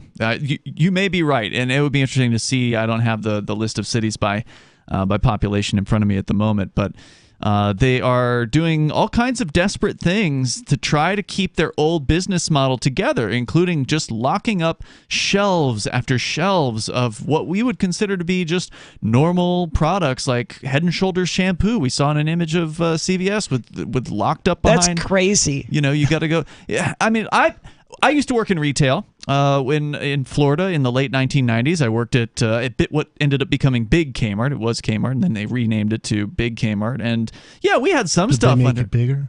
No, I didn't realize Kmart got renamed. Yeah, it was Big Kmart. I thought it was just Kmart. No. But the rebranding didn't go over very well then. Didn't work. Now I think there's 3 Kmarts left in the United States as of a few months ago. Maybe there's fewer now. I worked in the electronics department, and there were some items that were behind lock and key, high-dollar video game items in some cases. You had to go get, or like a camera or something like that. That's true in every Walmart or every store that you go to. Something that they're not going to leave the $700 drone out there on the shelves. Right. But now it's literally a $9 bottle of shampoo is behind lock and key. Mm-hmm. That's a bit excessive. And that's what they feel they have to do. And it's like, no, what you're going to have to do, if they don't start doing something about this in some way, and you can't expect the government to solve this problem because they basically created the problem in the first place. So the retail industry is going to have to come up with something that's not going to drive customers away. And it's like online ordering is about the only solution at this point. And that takes the sort of the browsing out of the retail shopping experience. Like it's one thing if you're just going to get a bottle of shampoo that you always get and you know what you're getting. You don't have to make a decision. It's another thing when you don't know what you want. When you're like, I would like to smell this shampoo before acquiring it, right? Yeah, and then the same thing's true like at a grocery store. This is why I was offended by the idea of, we have curbside during COVID. It's like, no. I want to go in. I want to, feel the fruit. I want to pick it up. I want to see if it's ripe. Because your Instacart driver has no idea what a ripe orange looks like. Yeah, I want to know if there's, a worm that's crawling around in the apple, right? Like there's all kinds of things you want to look for when you're handling produce. And it's like that is coming to these big cities as far as the shopping experience. It's going to be locked down. It's going to be you are in a prison basically that you're living in, and you have to get the products that you want in a prison style environment. Everything will turn into the liquor store you described earlier, Nobody, where you walk up to a steel barred window where they pass the product underneath the bulletproof glass after you pay for it. That's what it's going to be. I think the better solution is for CVS and all of these convenience stores to just close shop. Yep. Just stop doing business in these places. And when the people of San Francisco, New York City, and Miami get frustrated enough, they're like, hey, look, politicians, all of our stores are gone. I can no longer get razor blades or shampoo or whatever because it wasn't worth it for them to stay open. Maybe then these cities will actually do something that they will undo the things that cause these situations to arise in the first place. I don't think they know what caused it.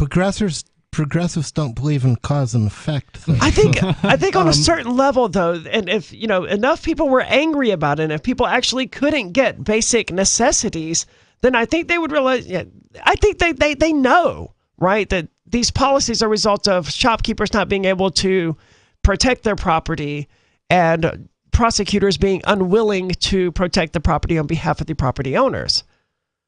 I don't know if that's true, but I think on some level they have to. They're not completely stupid, and they're just hoping that it's going to continue working, or that they can pull the wool over people's eyes long enough to perpetuate and instill their power, whatever it is they're trying to accomplish. But I think basic cause and effect is something that they know it's there, even if they pretend not to. How do you, even though we can acknowledge government created a lot of these problems, incentivizing people to be poor, incentivizing them to be on welfare, there's so many different things. Taking away their jobs during COVID. Right. And then, of course, a lot of businesses closed, so now there's not even as many jobs that you could go back to if you wanted to go back to them. That's one of the things that the gentleman who had visited San Francisco, visited some family I was referencing earlier, pointed out that a lot of the local businesses, they're just not there anymore. Like you just cannot. They're closed up, boarded up. And they're never going to open again. Well, if CVS can't make it, what possible chance does a local business owner have? Yeah. So what do you do about this? How do you go about inculcating a population that has been mired in this sort of immorality as a lifestyle? How does that turn around? What do you do about that? Let it die out. Yeah, it's going to have to just die its natural death. The people that actually want to live a better life are going to leave these places, and they already are. There's a lot of people. San Francisco rents went down during COVID because people were leaving. They couldn't get the rents that they got before. And San Francisco, of course, noteworthy or notorious for being one of the most high rent cities in the United States. It's insane. You can get a shack for $10,000 a month or something like that in San Francisco. And a lot of people say, well, but what about this innocent bystander who, they didn't want to go down with the ship or whatever. They just couldn't afford to move. Well, they didn't want to move badly enough. You can't afford to stay in a place like this. But that's what, the bleeding hearts are going to argue. No, that's not fair to little Brittany, who didn't deserve to go down with the city of San Francisco. Well, little Brittany could have gotten out if she really, really wanted to. Oh, yeah. Well, and the progressives shouldn't have chucked little Brittany under the bus in the first place. That would have solved the problem. But but see, they won't admit that part. The progressives weren't thinking about little Brittany. They were thinking about how do I get boats from shoplifters, I guess. Yeah, I mean, there's definitely economic circumstances here as well where, inflation is, of course, putting the squeeze on people. It's making life more difficult. It's lowering people's standard of living. You cannot have the same standard of living at the same cost before. You have to spend more for that now, and that's putting the squeeze on people's comfort zones. And in desperate times, people are going to be more willing to do desperate things. But still, as you guys pointed out, one of you pointed out earlier, Keene doesn't seem to have suffered from this at all. Like New Hampshire doesn't seem to suffer from this same insanity of just people openly, brazenly robbing places. That doesn't happen around here. And is that because people are generally more decent in a place like this? Is it because we have relative gun freedom and people know that there's somebody probably in that store with a weapon on them, and that may keep other people in check to some extent? Although you can't shoot a shoplifter. You really can't. Can't do that. But that doesn't mean they aren't afraid that it could happen. You can shoot a trespasser, though.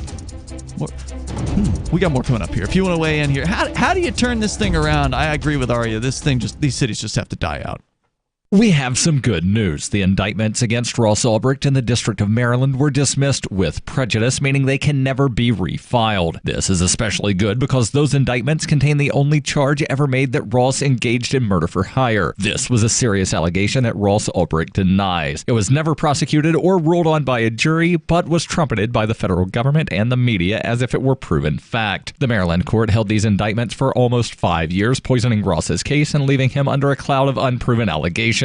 As explained in Ross's appeal to the Supreme Court, the fact that the judge used these allegations to give Ross a draconian sentence of double life without parole violated his Sixth Amendment right to a jury trial. Judges are required to issue sentences based on convictions decided by a jury, not unproven allegations never even charged at trial. Although this is a positive development, the dropped indictment will not set Ross free. Now, a presidential pardon is Ross's only hope of freedom. Sign the petition at freeross.org. freeross.org. From Feature Story News in Washington, I'm Nina Maria Potts for the latest world news. Russia is reducing gas supplies to Europe again, saying more maintenance work needs to be done on the Nord Stream 1 pipeline. The Russians say supply will be reduced to just 20% of the pipeline's capacity.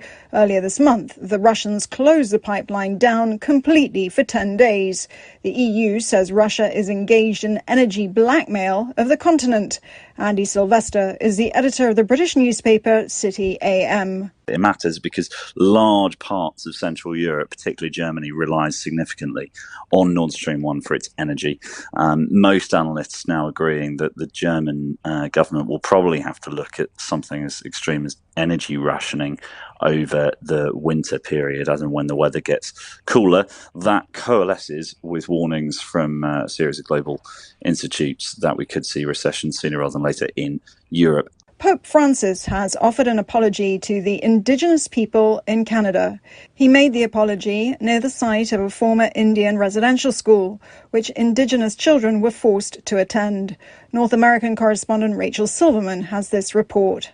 The Pope said he was deeply sorry for the ways in which the Catholic Church cooperated with what he called the devastating policy of indigenous residential schools. He asked for forgiveness, saying the forced assimilation of indigenous people into Christian society destroyed their cultures, severed families, and marginalized generations in ways still being felt today. An estimated 150,000 indigenous children were forced to attend residential schools in Canada, where neglect, physical, and sexual abuse were widespread. Rachel Silverman, San Francisco. The two candidates vying to be the next UK Prime Minister have been laying out their visions in a head-to-head televised TV debate. Rishi Sunak and Liz Truss are both trying to win the approval of Conservative Party members to become the new leader and the person who will take over from outgoing Prime Minister Boris Johnson. But as senior party members urged both sides to concentrate on policy rather than personality, there were fears of a civil war brewing inside the party. In the BBC debate entitled Our Next Prime Minister, the two fundamentally disagreed on taxation as a means of boosting the economy, and a heated debate became increasingly combative. Hard-working taxpayers have seen their taxes rise despite the fact that we promised in our manifesto not to do it. Hang on, Faisal. I think that is what is wrong. You just mentioned 3 countries. Do you know what mortgage rates are in the US at the moment?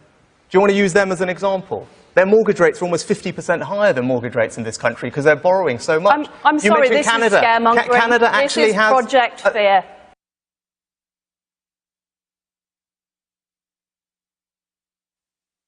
You can stick it to the man and big tech. Join our FTL social mastodon at social.freetalklive.com.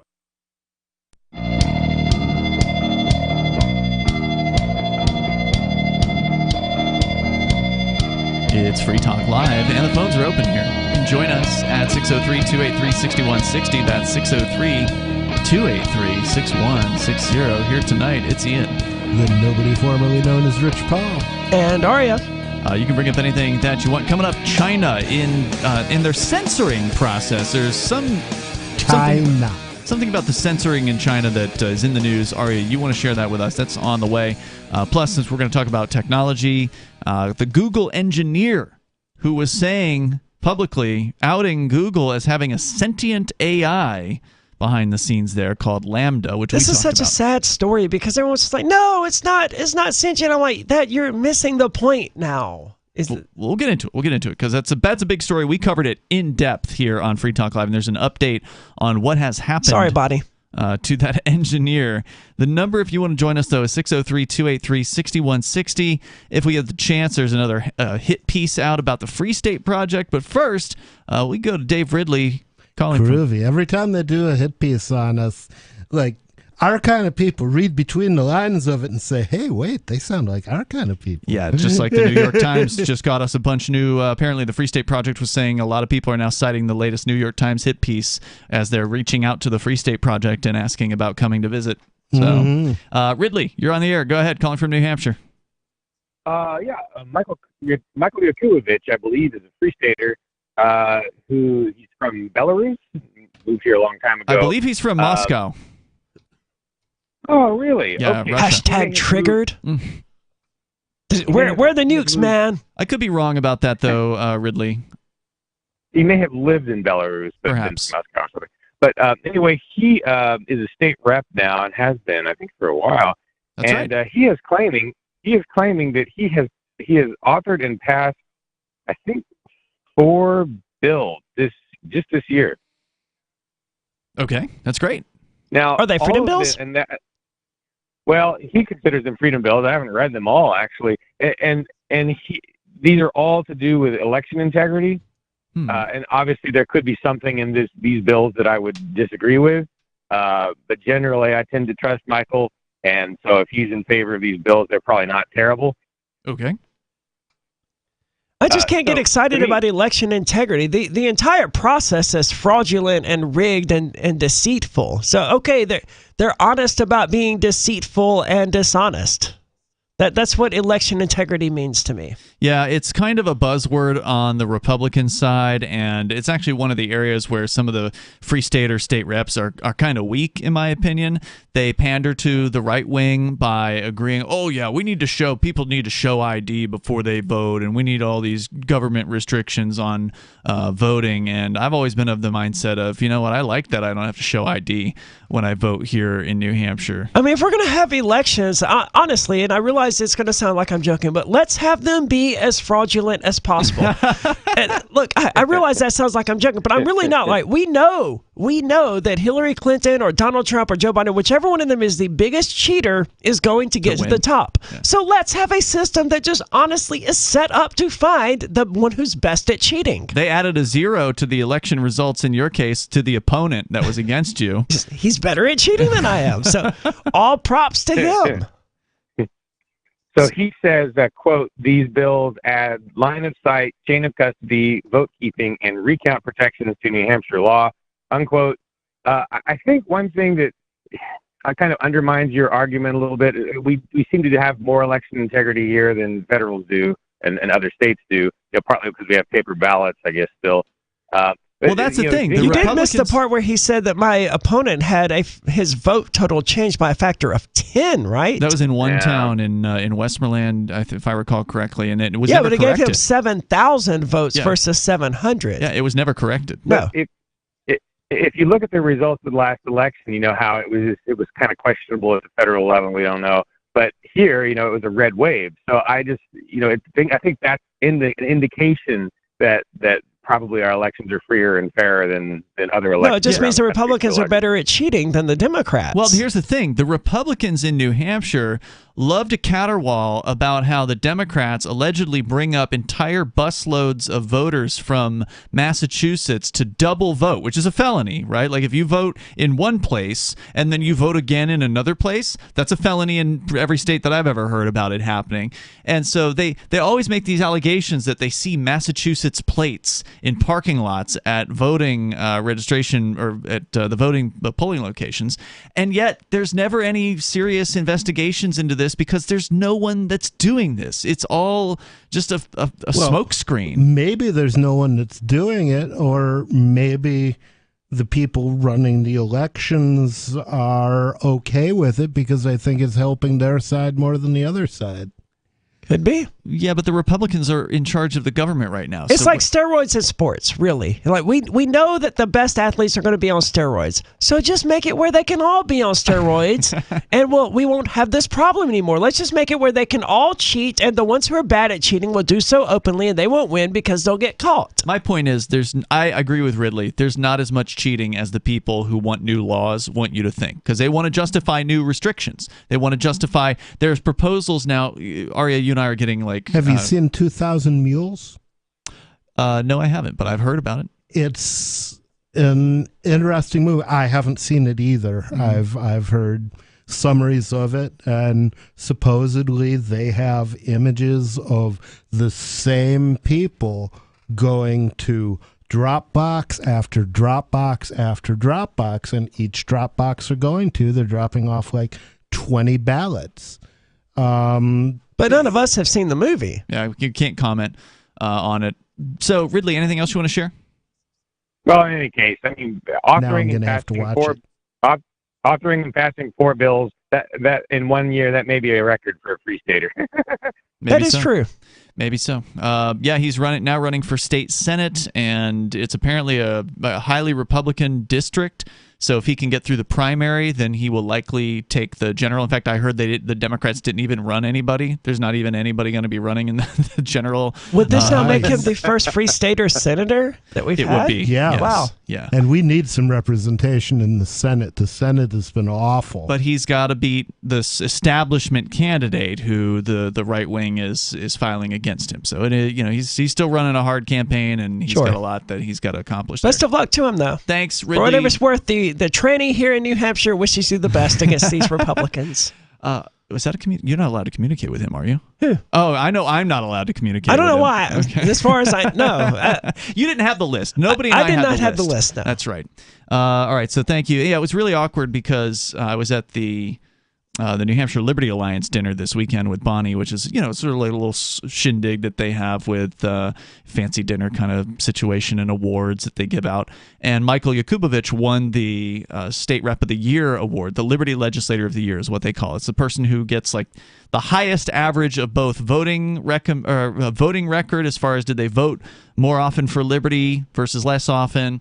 and then also how many pro-liberty bills did they sponsor. So they sort of factor both in. So you don't have to have a 100% on the voting. You could get like a 95% as if you've sponsored more pro-liberty bills. That factors in. So Michael won that last year, and it's just awkward because he and I know each other, and I'm not allowed to talk to him under the stupid bail restrictions from the Crypto 6 case. So I'm in a room with 200 people, and there's one guy who I can't say hello to, and I would really love to say hi and give him a hug and wish him the best on his campaign, but I can't do those things, or I'll go to jail for violation of bail conditions. And that's heartbreaking. It's insane. Yeah. So, but that's what we're dealing with here. I mean, the government is insane, right? That is what they do, but that's what all of these bail conditions were designed to do. That's what everyone's bail conditions are designed to do, to tear friends and family apart. And turn them against one another as well. They want people to testify against other people, and Oh, you can be sure that the ATF and the IRS and the Treasury and the FBI, all of these governmental organizations, that they're conspiring together. They're allowed to talk to each other. But we can't talk to co-defense. We had to get special permission for the three of us to be in a studio together to do a radio show. A nationally syndicated radio show at that. On public airwaves. The number is 603-283-6160. That's 603-283-6160. And somehow all of these restrictions that we're under, and we haven't even talked about all of them, is somehow, quote-unquote, being at liberty prior to trial. Like, I literally just had an ankle monitor removed 2 weeks ago that has been on my leg for 13 months. There's more coming up here. It's Free Talk Live. A congressman recently revealed that legislation totaling 2,900 pages and involving more than $1 trillion was available to members of Congress for less than 48 hours to study and consider. That's over 60 pages of legislation per hour. Do you think anyone read the entire bill? I'm Jim Babka with DownsizeDC.org. Consider a proposal buried in a 3,200-page, $388 billion bill, which would have empowered committee chairmen or their agents to examine Americans' tax returns. When this horrible provision came to light, no one claimed to know how it got into the bill. One congressman questioned said, "I didn't write it, I didn't approve it, I wasn't even consulted." If your attorney represented you this way, he might be disbarred. But this is how Congress represents you every day. That's why DownsizeDC.org has created the Read the Bills Act. You can force Congress to read their bills before they pass them at DownsizeDC.org. I'm a little obsessed with My Magic Mud. Several years ago, I met Jessica Armand, the founder and CEO of My Magic Mud, and I didn't even know my teeth were coffee stained. A week's worth of use convinced me, and now I use it every 3 or 4 days. It's clinically proven to whiten teeth, and I think it cleans better, too. My Magic Mud's available at most local health food stores, Sprouts, Natural Grocers, CVS, Walmart's Natural Beauty Aisle, but I can get it for you for 20% off with coupon code FTL20 at mymagicmud.com. FTL20 mymagicmud.com. Tired of cancel culture? Sick of mega tech corporations holding an axe over your head? Join the LRN.FM Matrix chat server. It's self-hosted, so no one else can tell us what to do or say. Don't like the existing channels? You can make your own. You can even connect into some of our channels from other Matrix servers. It's federated. For the full LRN.FM Matrix experience, though, you should join our server via the step-by-step instructions at chat.lrn.fm. Chat.lrn.fm. Why did you move to the Shire? I moved here to the Shire because there's other people around who take liberty just as seriously as I do. I moved to the Shire because I saw videos of people challenging authority and thought that I could get support myself. It called to me, like, do this, right now. I wanted to be around people like me who got it, and once I got here, I knew there was nowhere else that I wanted to be. I've always wanted to change the world, so I moved to the Shire to join people who were actually working towards doing the same thing.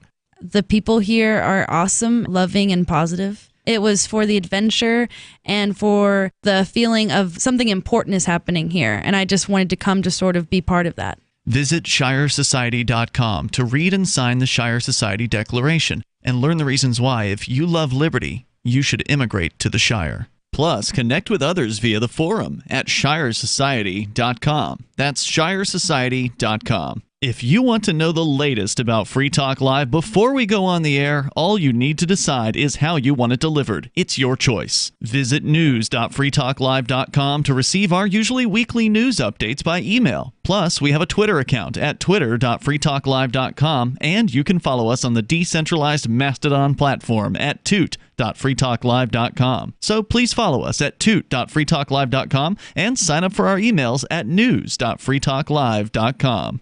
There are basically two types of advertising, direct response and branding. Radio's great for direct response with its low cost to listener ratio, but audio can't be beat for branding, which is a longer-term endeavor. You want to be the first thing that someone thinks of when they think about your product or service. If you have a local business that you want kept top of mind in your community, call the station. If you need national reach, Free Talk Live's got around 200 radio stations, millions of monthly listening sessions, can suit all budgets, and if we don't think we're right for you, we'll tell you. Email me, mark@freetalklive.com. Don't miss a moment of Free Talk Live. Get our archives daily via our podcast at feeds.freetalklive.com.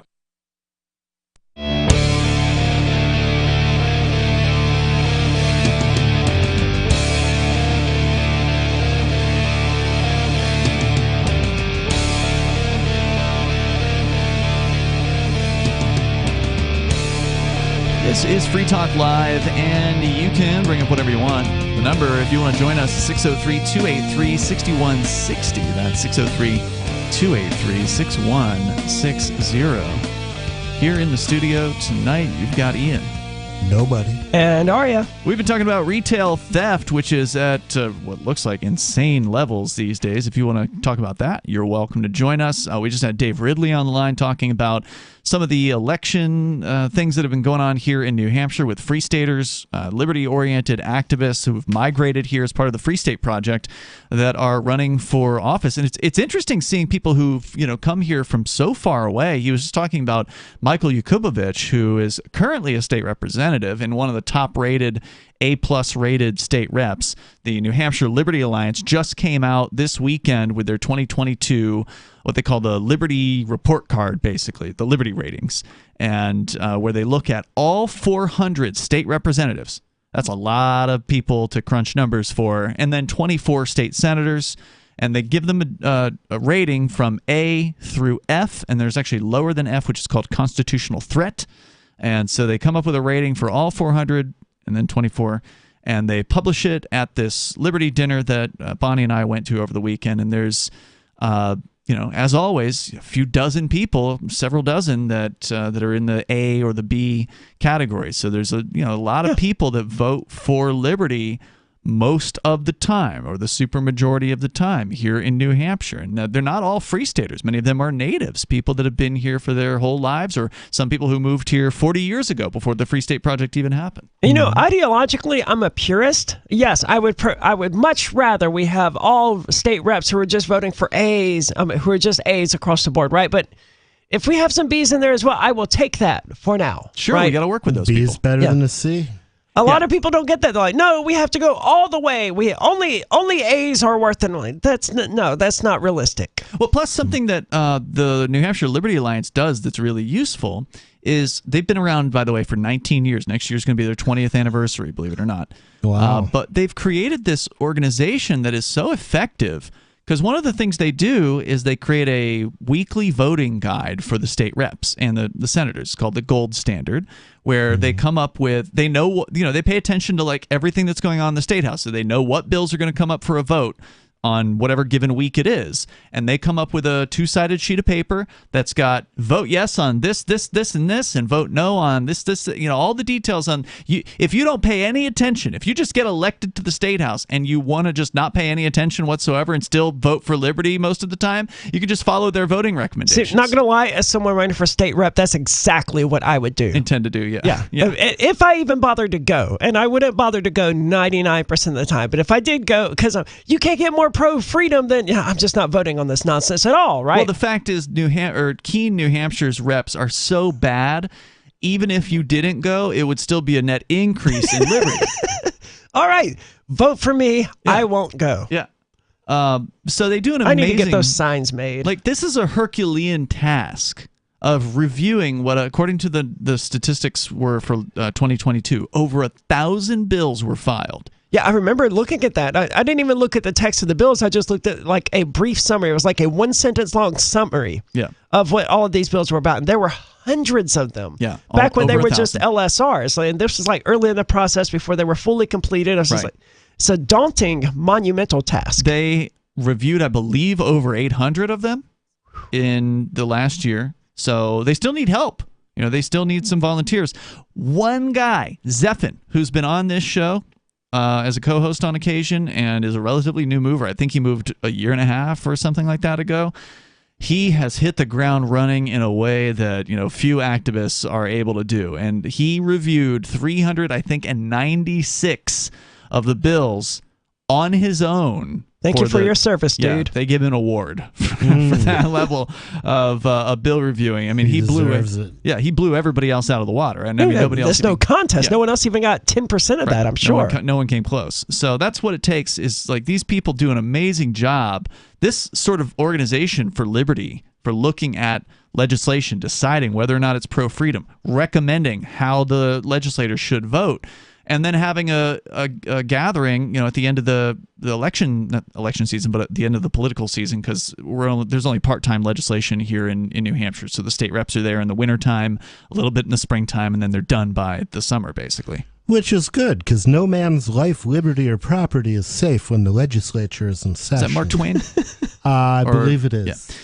So this is a lot of work. It's less true in New Hampshire. But it's still true. Yeah. This is a lot of work because there's still a lot of bad people in the legislature. There's a ton. I could show you the ratings. I got it in the other room. They give you a book when you're at the meeting.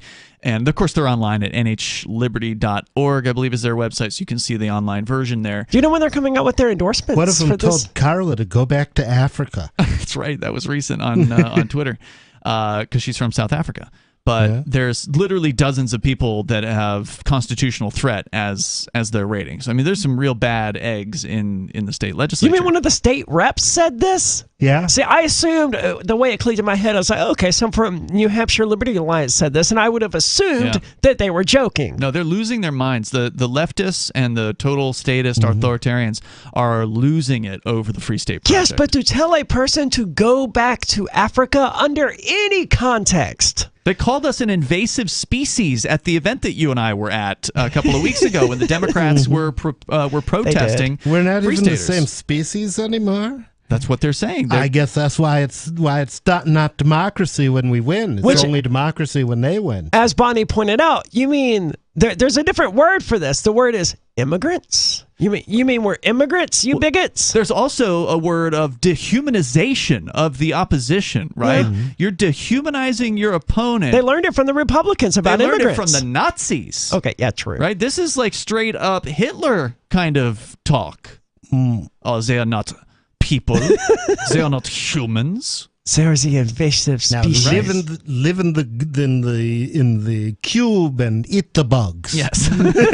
They are destroying our liberty. They actually said, if you watch the footage, they did say that we were a threat to their liberty or something to that effect. Said that one guy said freedom is hanging by a thread in New Hampshire. Yeah, you gotta watch those libertarians, man. They say the Free Staters are killing freedom. They say Free Staters want to raise property taxes. I mean, there's all. They didn't possibly say that. They said that. It's in the video.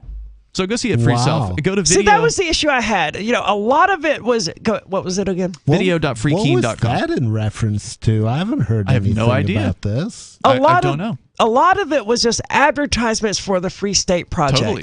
But then they went and they told lies. And that was the part where I got irritated. But if they just want to talk about how much they hate liberty and free staters and everything that we're trying to do, I'm totally okay with that. They're going to keep lying because that's what they have to do. Yeah, but be honest about it. Say, you know, we don't like this whole freedom thing. We think that you have to sacrifice some amount of your freedom. You have to sacrifice some amount of your property to live in a society. If that's what you think, that's the thing. Just say it. They know that freedom is a value to people in New Hampshire. The people in New Hampshire appreciate that concept. And so if they can position Free Staters as being anti-freedom, they'll get the low information voters to think, oh, well, thank goodness we've got the Democrats here protecting us from these Free Staters.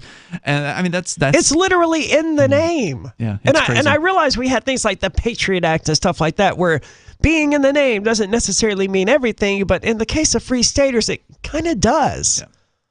So if you want to join the show here, the number is 603-283-6160. I think you're not really free unless you can make somebody else pay for your decisions. That's the kind of freedom they're into. Yeah.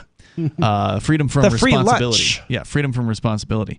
But the fact is, the reason I brought a lot of this up was to talk about the organization here in New Hampshire. It's at a level that libertarians elsewhere don't have and will never have because they don't have the people. They don't have the numbers. And the fact is, the Free State Project attracts the best of the best. It attracts the people who understand that concentration of activism is working. We've proven that it's not some pie-in-the-sky concept. It's happening now.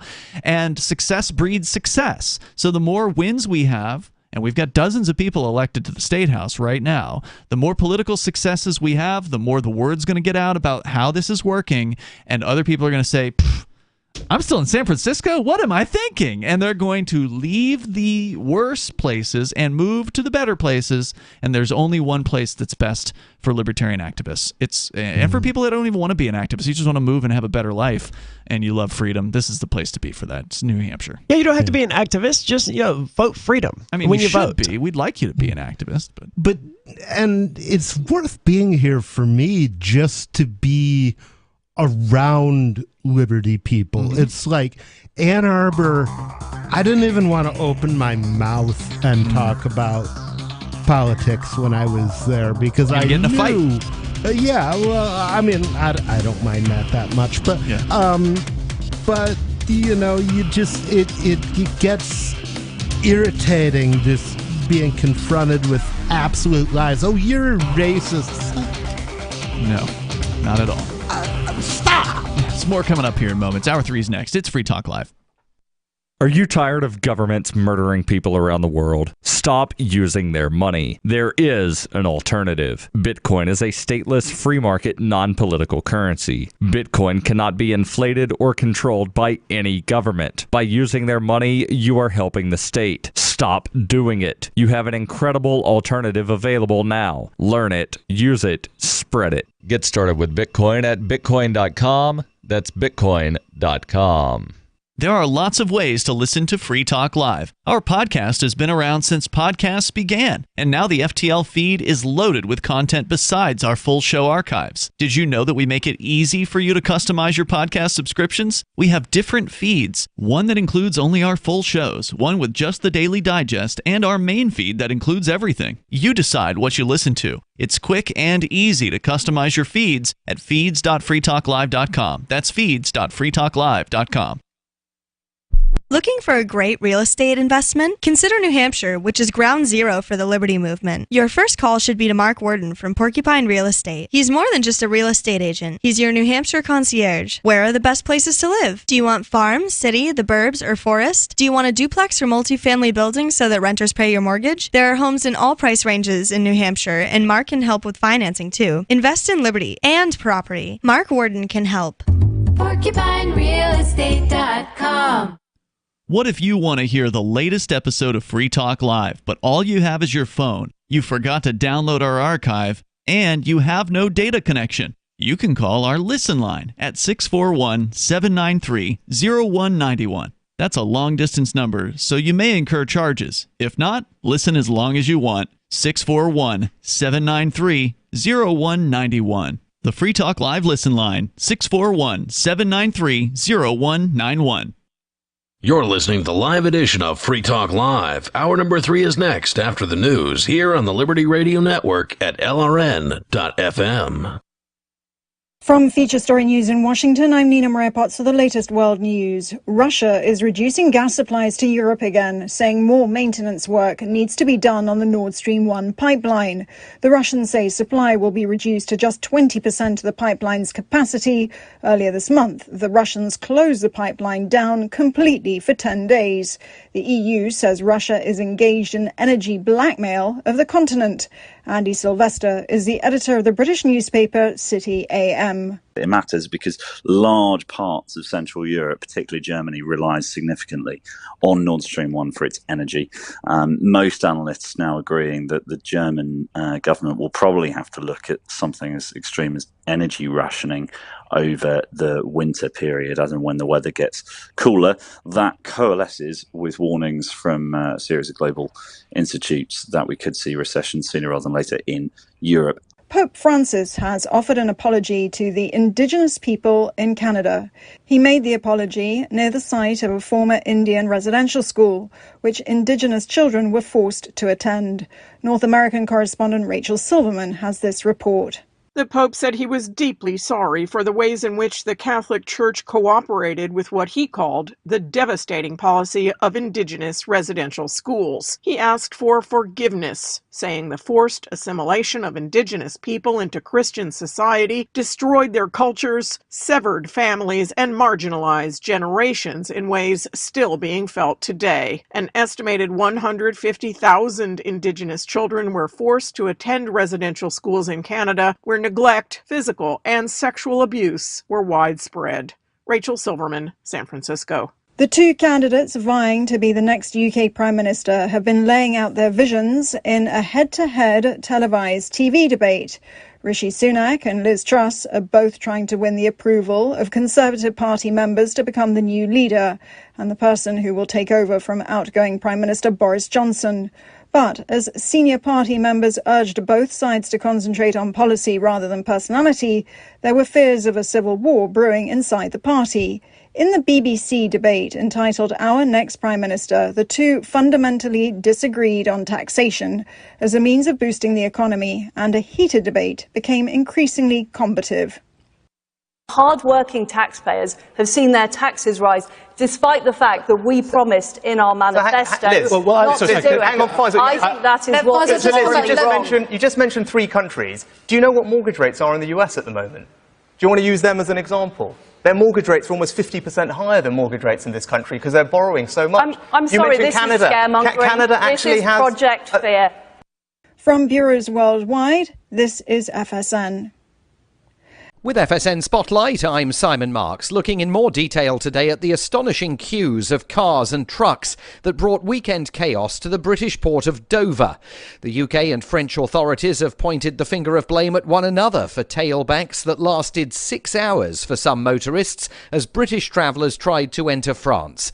Dr. Mark Shanahan, international relations expert at Reading University, says there really shouldn't be any surprise that after Brexit, crossing the Channel in the summer is going to be time-consuming. We had a just-in-time system. We've added the friction of post-Brexit checks, customs checks for everybody, freight and passenger travelling through these ports. That means for every car going through, 3 times as long to actually ingress or egress the port. When you add all of the additional traffic that comes from the first weekend of the school holidays, it was always a problem likely to happen. And given that the government hadn't added any particular infrastructure, had really probably under-anticipated the issues that were going to come, the system was always likely to fall over. The French are now suggesting that if Britain wants the delays to dissipate, it should join the Schengen zone.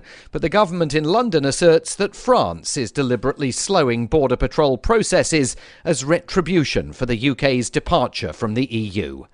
With FSN Spotlight, I'm Simon Marks. And a reminder now of the hour's top story. Russia is reducing gas supplies to Europe again, saying more maintenance work needs to be done on the Nord Stream 1 pipeline. The Russians say supply will be reduced to just 20% of the pipeline's capacity. Earlier this month, the Russians closed the pipeline down completely for 10 days. And that's the latest world news from Feature Story News in Washington. I'm Nina Maria Potts.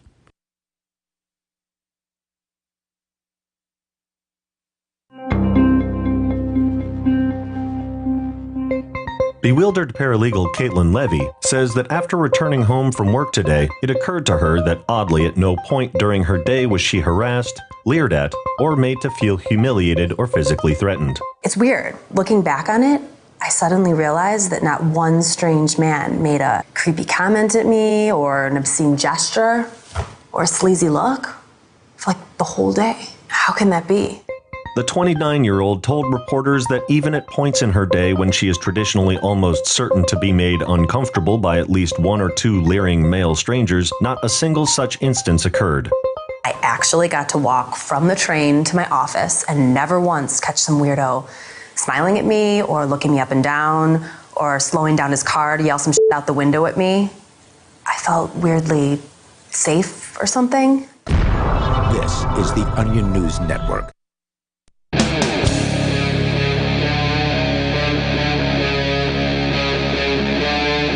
Free Talk Live. It's Free Talk Live. The phones are open. You can join us here. The number is 603-283-6160. That's 603-283-6160. Here in the studio tonight, it's Ian. Nobody. And Aria. And you can join us online. Head over to freetalklive.com.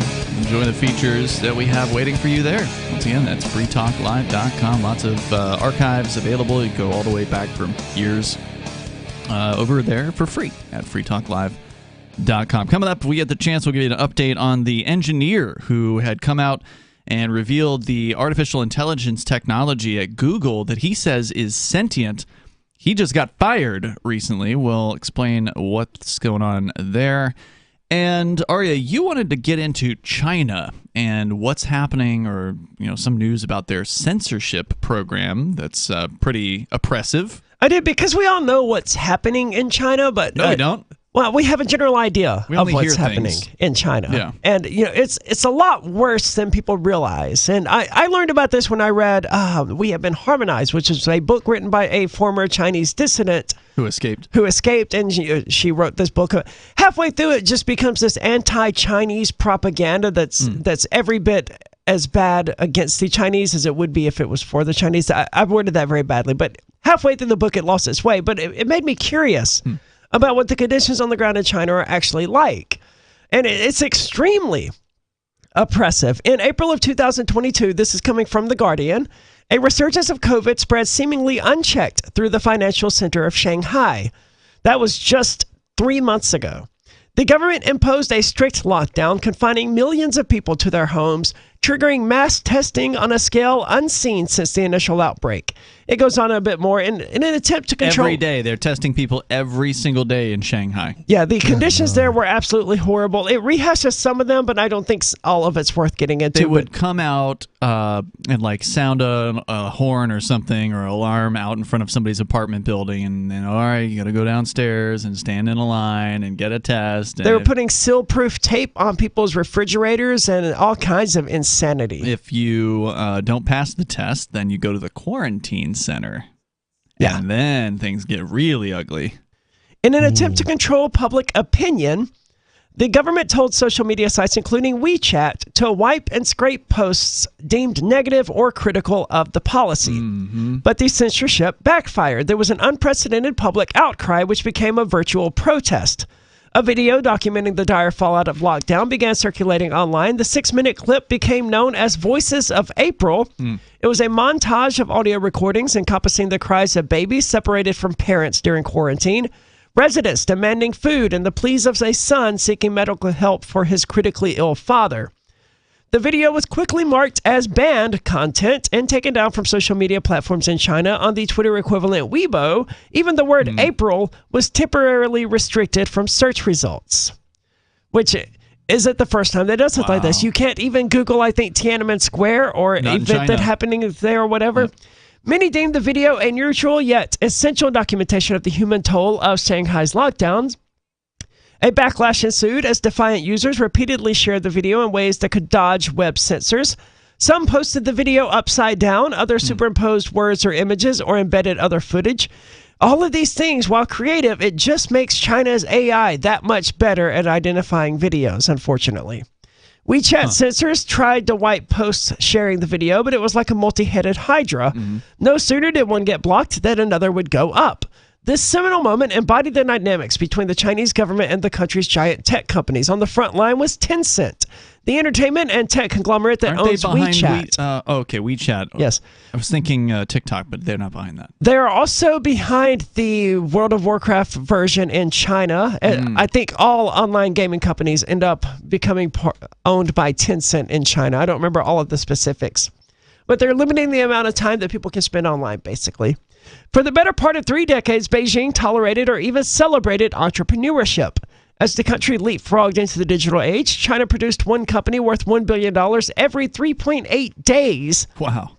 In 2018. The amount of money that Chinese-focused venture and private equity funds raised grew nearly fourfold to $120 billion. That helped China transform from industrial backwater into one of the most dynamic and coveted markets on the planet. Mm-hmm. Yep. In addition to generating revenue, it goes on for a little bit more about how WeChat. That's all right. So I'm still recovering from being sick. That's okay. We've seen how the Hollywood people and the American gaming companies have pandered to the Chinese government in recent years. There have been various different controversies, Hollywood editing out certain segments of It's not even movies. just the Chinese government at this point, though. Wasn't there? They were playing StarCraft 2 or something, and someone made a Z on the map, and that got them kicked out of the tournament or something to that effect. That was regards to Russia. That. Yeah, that was Russia, but that's certainly still pandering. But that sort of stuff went on specifically in regards to China. Yeah. As well. And that's because a lot of these companies, they want to be in that multi-billion-dollar marketplace that you're talking about. There's a lot of money there. There's a reason that the latest Marvel movies that we've seen from Disney are focused on Asian characters, certainly. And it's because they want to pimp it out to the Chinese market. Mm-hmm. The earlier days of Chinese tech also saw the construction of the Great Firewall of China. 1 in 5 people on the planet using the internet access it through a filter that obscures Facebook, Twitter, Snapchat, Instagram, the New York Times, and YouTube. Wow. Imagine all these highly controlled big tech companies that we find to be oppressive here in the United States. The Chinese government finds them to be distressing, and they want them prohibited. That is a scary thought. I mean, we're onto like Library and Matrix and Mastodon and stuff like that, and they can't even access the things that we're running away from. Correct. I wonder how many people are running Matrix behind the Great Firewall of China. Good question. Well, it doesn't say, and I can't. Who knows? I mean, there's no statistics on that. These services are often even better in terms of convenience and design. That is, things like WeChat, and it lists some other ones that I'm not going to attempt to pronounce because they're clearly Chinese, and I would butcher it. The Swiss Army knife of a super app, WeChat, is the most deft at merging the functions of various Western platforms, allowing people to chat, shop, or order a takeaway. Right. Yeah, it's a payment platform as well. Like a lot of businesses accept it as payment.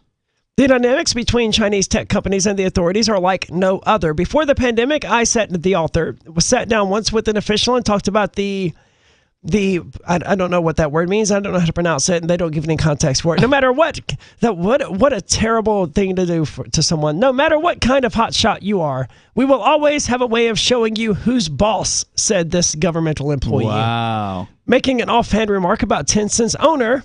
Don't think because you control 1 billion users and move to Singapore or some overseas country that we can't do anything about you. You know what? I just thought of something I saw the other day, and it looked pretty real to me.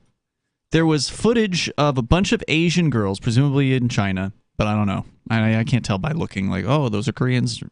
Anyway, right. I mean, I can't tell for looking at white people whether they're Italian or Spanish. So imagine like a warehouse kind of loft in a tall building, but just a hollowed out large room, and the sort of divided, not like fully divided dividers, like going to ceiling, but so maybe from like floor up about 4 or 5 feet. Okay. And then each divider, or each, they're like divided into sections even further, maybe about 6 feet wide, maybe 8 feet wide. And in this section, each section is a 19, 20-year-old female Asian girl, pretty. Okay. On the other side of the divider, so opposite the divider, so between the girl and the divider, there was one of those like beauty lamps, the circular light lamps that you see in professional shots of like models or whatever. So each of these models had their own beauty lamp, and they all had a camera and wires running because phones and laptops or whatever, and they're just sitting there on camera. It was like an industrial e-girl room.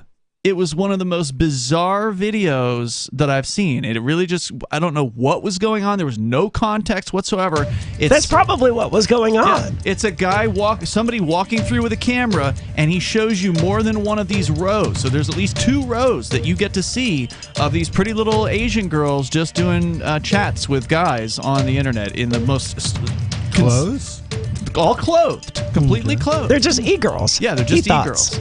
And I don't know if it was China or whatever, but it was incredibly controlled, and it was very kind of creepy. There's more coming up here. It's Free Talk Live.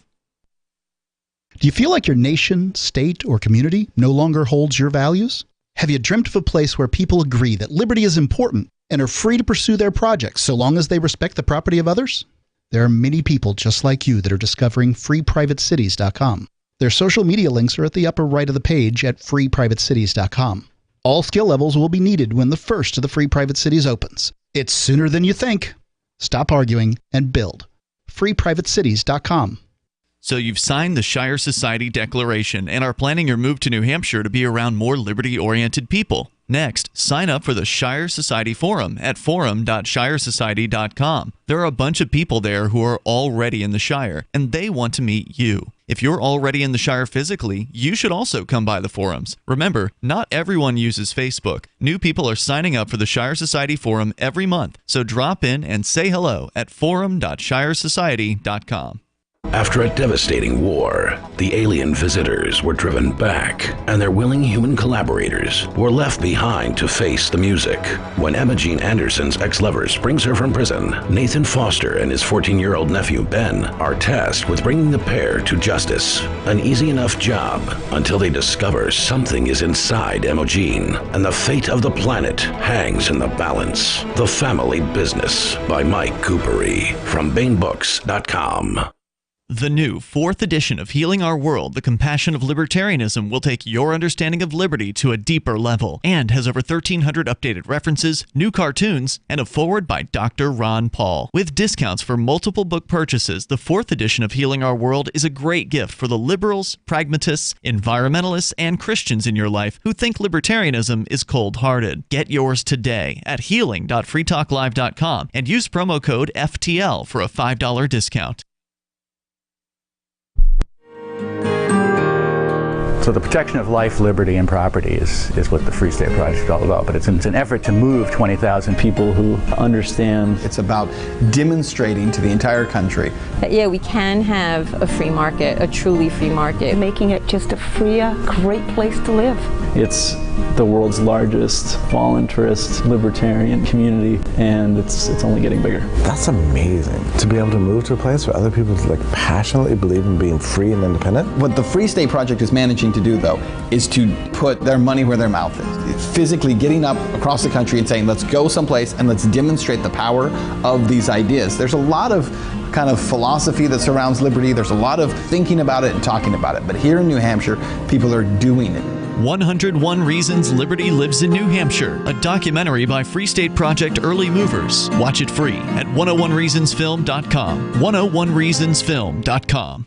Tired of cancel culture? Sick of mega tech corporations holding an axe over your head? Join the LRN.FM Matrix chat server. It's self-hosted, so no one else can tell us what to do or say. Don't like the existing channels? You can make your own. You can even connect into some of our channels from other Matrix servers. It's federated. For the full LRN.FM Matrix experience, though, you should join our server via the step-by-step instructions at chat.lrn.fm. Chat.lrn.fm.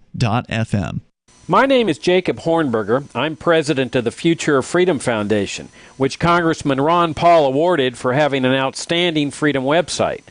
Write us at fff@fff.org, and we'll send you a free 3-month subscription to our monthly journal of libertarian essays and our booklet, Economic Liberty in the Constitution, which George Mason University economics professor Walter Williams praised in a recent column. That's fff@fff.org. We're still not sure why you'd want to watch, but our video feed is streaming nightly for free at cam.freetalklive.com.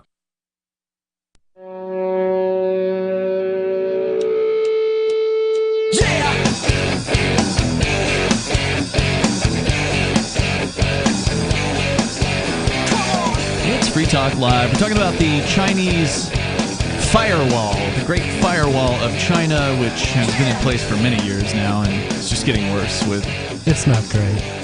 With, great as in expansive, great as in big, great as in the play on the Great Wall of China. Yes. They are, things are getting worse over there, of course, and the story you're sharing here with us, Aria, tonight points out that in recent decades, there has been this amazing expansion of wealth in China where people they had some level of freedom to create businesses and new opportunities, and people that have been over there in China, people with families over there have said that things have been getting worse in like the last decade or so, and they've been cracking down even more on business freedoms. And anyway, you've got more that you want to share about this story. Yeah, so they mentioned the Great Firewall of China, which, obviously it's a play on the Great Wall of China. I just think it's unfair because the Great Wall of China was meant to protect the Chinese people from the invading Mongols.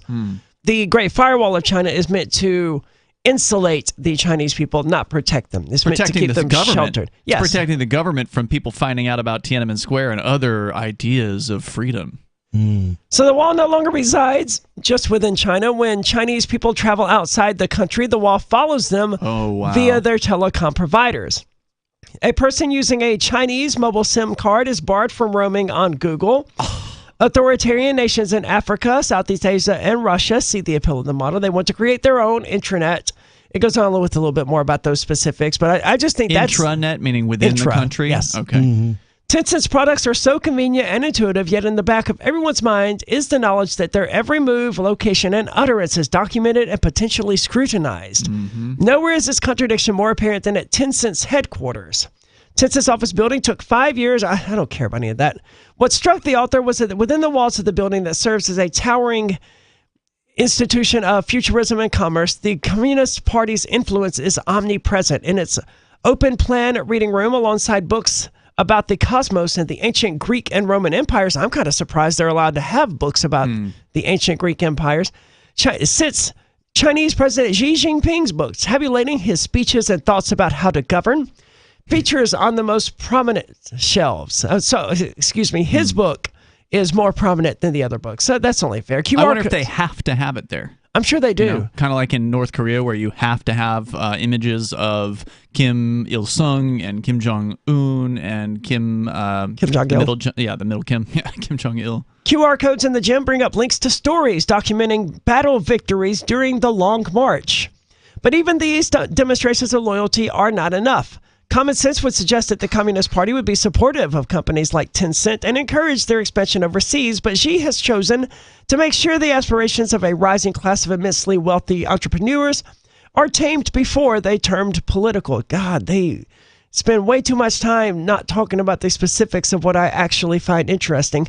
A phase that has emerged in all of this, in tandem with the crackdowns, is, quote, common prosperity, which refers to China's goal of becoming a modernized socialist society.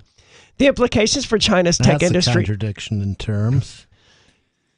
Well, it is, but they don't see it that way.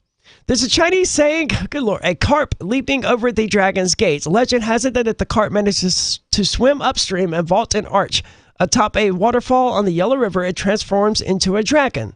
The story of China's internet tycoons like Pony Ma, who's the owner of WeChat that we talked about earlier, for the past 2 decades is that of a generation of carp becoming dragons. The twist, though, in spite of all of the crackdowns and all of the censorship and all of the things that they're not allowed to do, these few people managed to actually create something worthwhile is what the author is getting at. He just didn't actually bother to explain that. Yeah, I mean, it is a really interesting situation over there, and... without having somebody who's lived it, it's hard for us to sit here and speculate because we know that government crushes innovation. We know that regulations destroy opportunities, but yet you still have, as you're pointing out, this software that works so great for people. They use it to communicate. They use it to pay bills. Obviously, the government didn't make this software because if the government made it, it would suck and be absolutely useless. But yet somehow these companies are tied in with the state in some way, shape, or form, and that's what's not clear. Human beings solve problems, right? It's just sort of what humans do on a daily basis, and it's what companies are designed to do. If they're allowed to do it, yeah. Well, I mean, if they're not allowed to do it, then they have the problem of not being allowed to do it to solve, and they solve that problem first, and that's how you end up with these upside-down videos on WeChat or whatever. Black markets and things like that. So they have to first solve the problem of not being allowed to do it, but then they have to solve whatever problem is they're attempting to solve. And in some cases, you end up with things like WeChat and stuff like that. And I think in the long run, these Chinese people are going to realize that, hey, we need to solve the problem that is all of our communications being done through WeChat. And maybe they will have some sort of Chinese version of Signal or Wire. They did have something similar to that during the Hong Kong riots, where they were using Bluetooth or near-field communication technology to communicate directly from cell phone to cell phone to get around going through, the satellites. I think one of those programs is called Briar Chat. Yeah, I don't remember what that was called, but I mean, that was when I learned about it. And so they realized that they had this problem, and the people in China, they just don't realize yet that it's really a monumental problem that all of their stuff is going through Tencent or WeChat or whatever tech company. And eventually they will. It may be illegal to do anything else. It is.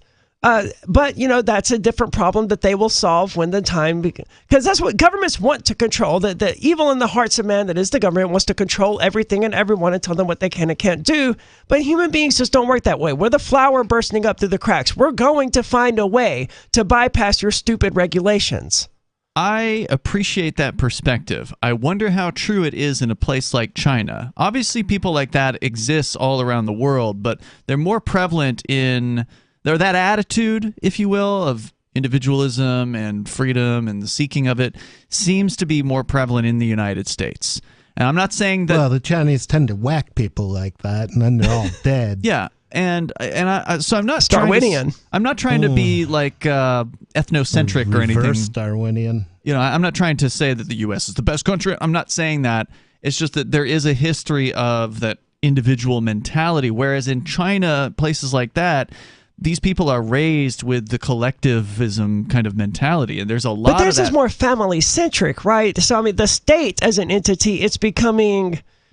Its existence is counter to the family institution that they love and respect so much. So maybe they will take down the state, but they'll be motivated by their collectivist filial reasons rather than individualist reasons like we would have here in the West. I don't know. I mean, if you look at what happened in Shanghai, and again, we weren't there, we just saw videos and people who were there who were commenting about it.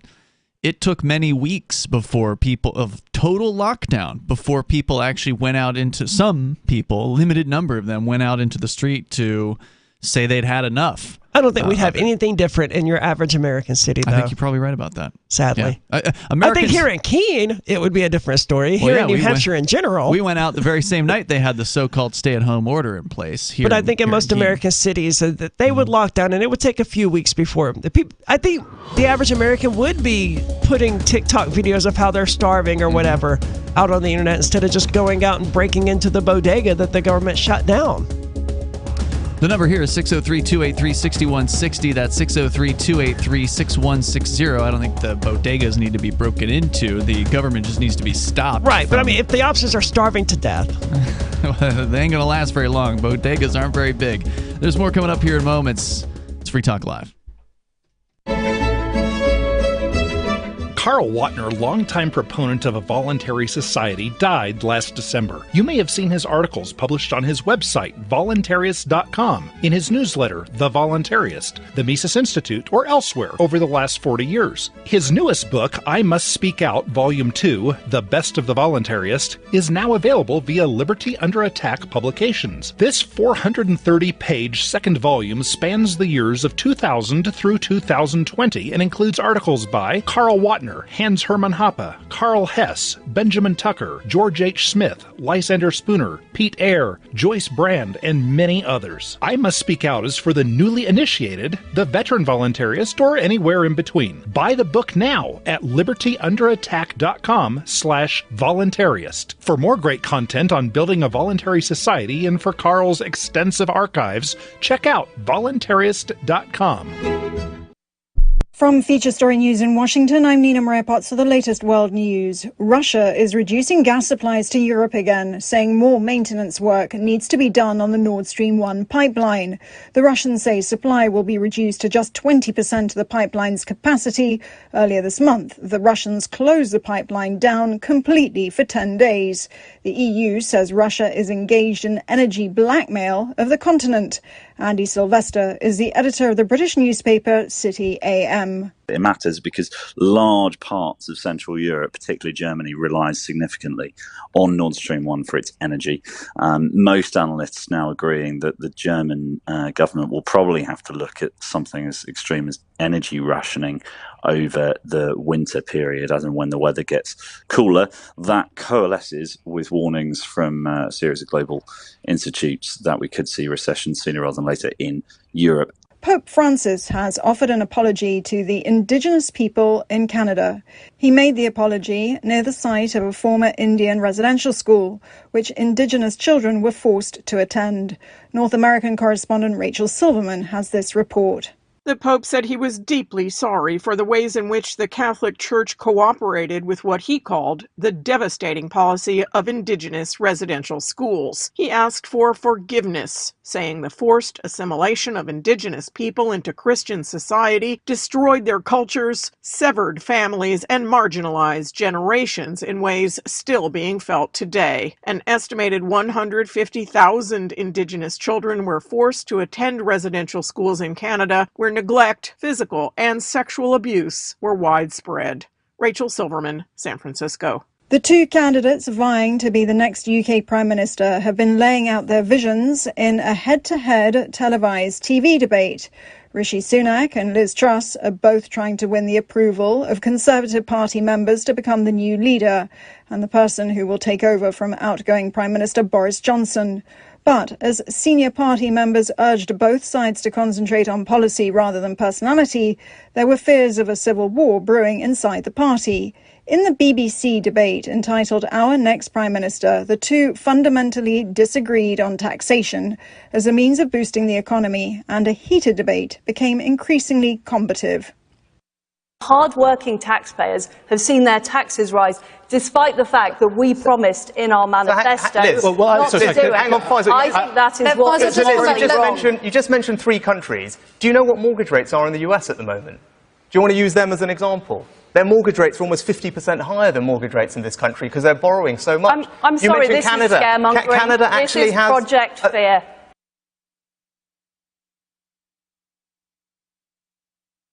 You can help spread the ideas of liberty with our Patreon for just $5 per month at amps.freetalklive.com.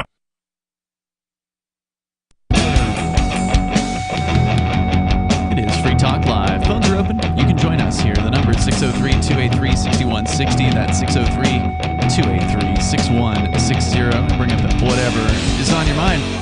Coming up in just a couple months, October 21st through the 23rd. Be here before you know it. It's the Free Cities Foundation. They're having their annual conference, which is called Liberty in Our Lifetime. This year it's going to be in Prague, October 21st through the 23rd. Their theme this year is Parallel Structures for Progress. They're going to be showcasing autonomous cities and intentional communities that are springing up around the world, offering opportunities for settlers to live freer lives. You can get a 20% discount on tickets by using the Free Talk Live discount code, which is FTL20, when you check out over at lifetimeliberty.com. That's lifetimeliberty.com, code FTL20. And if you want to follow the conference on Twitter, you can follow handle at LibertyIOL. That's Liberty in Your Lifetime, the name of the conference. They also are selling tickets for Bitcoin, but you have to DM them on Twitter for instructions.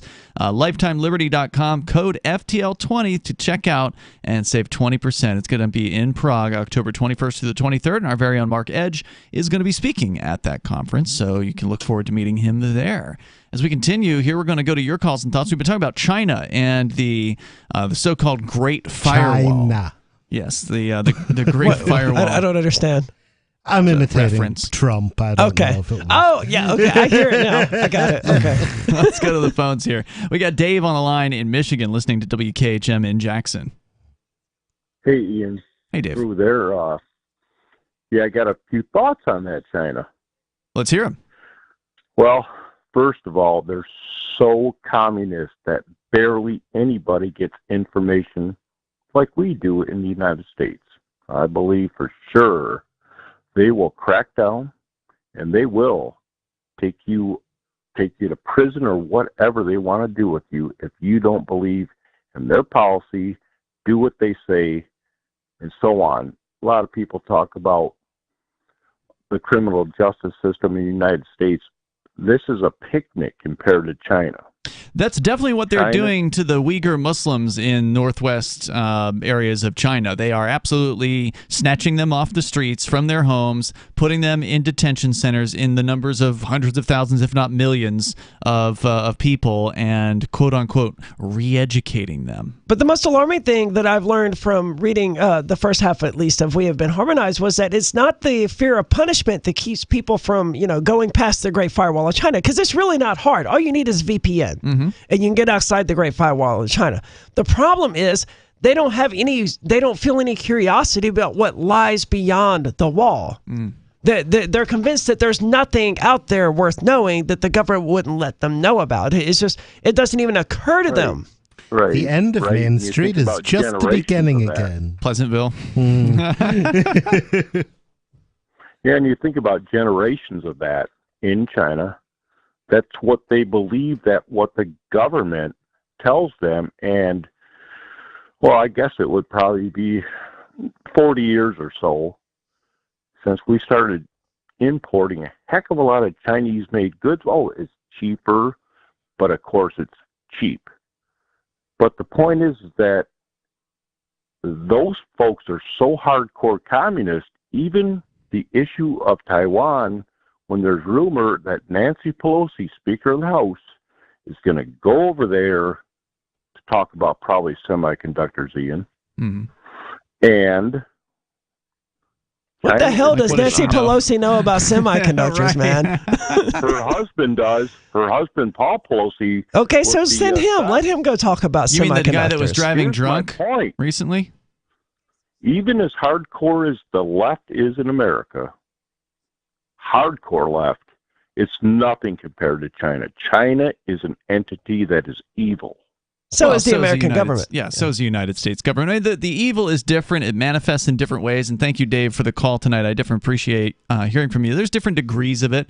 There are absolutely a lot of people being locked up in prison cells here in the United States for political reasons. They're targeting us, arguably, for political reasons. Ross Ulbricht is spending 2 life sentences plus 40 years behind bars because he ran a website the government didn't like because it gave people more freedom to buy and sell things on the internet without government approval.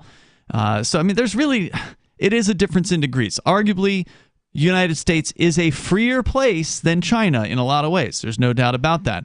But China isn't total communism, right? Like, you couldn't have a private company, and I've heard rumor that the government owns pieces of all these companies, but I don't know how all that works. But in the article you were reading, Arya, they cited a quote-unquote owner of Tencent. They said this one guy is the owner of Tencent. And if it's true communism, then that wouldn't be the situation. They have a regulated socialist, democratic or whatever economy. I don't know how you describe it. They call themselves the People's Republic, right?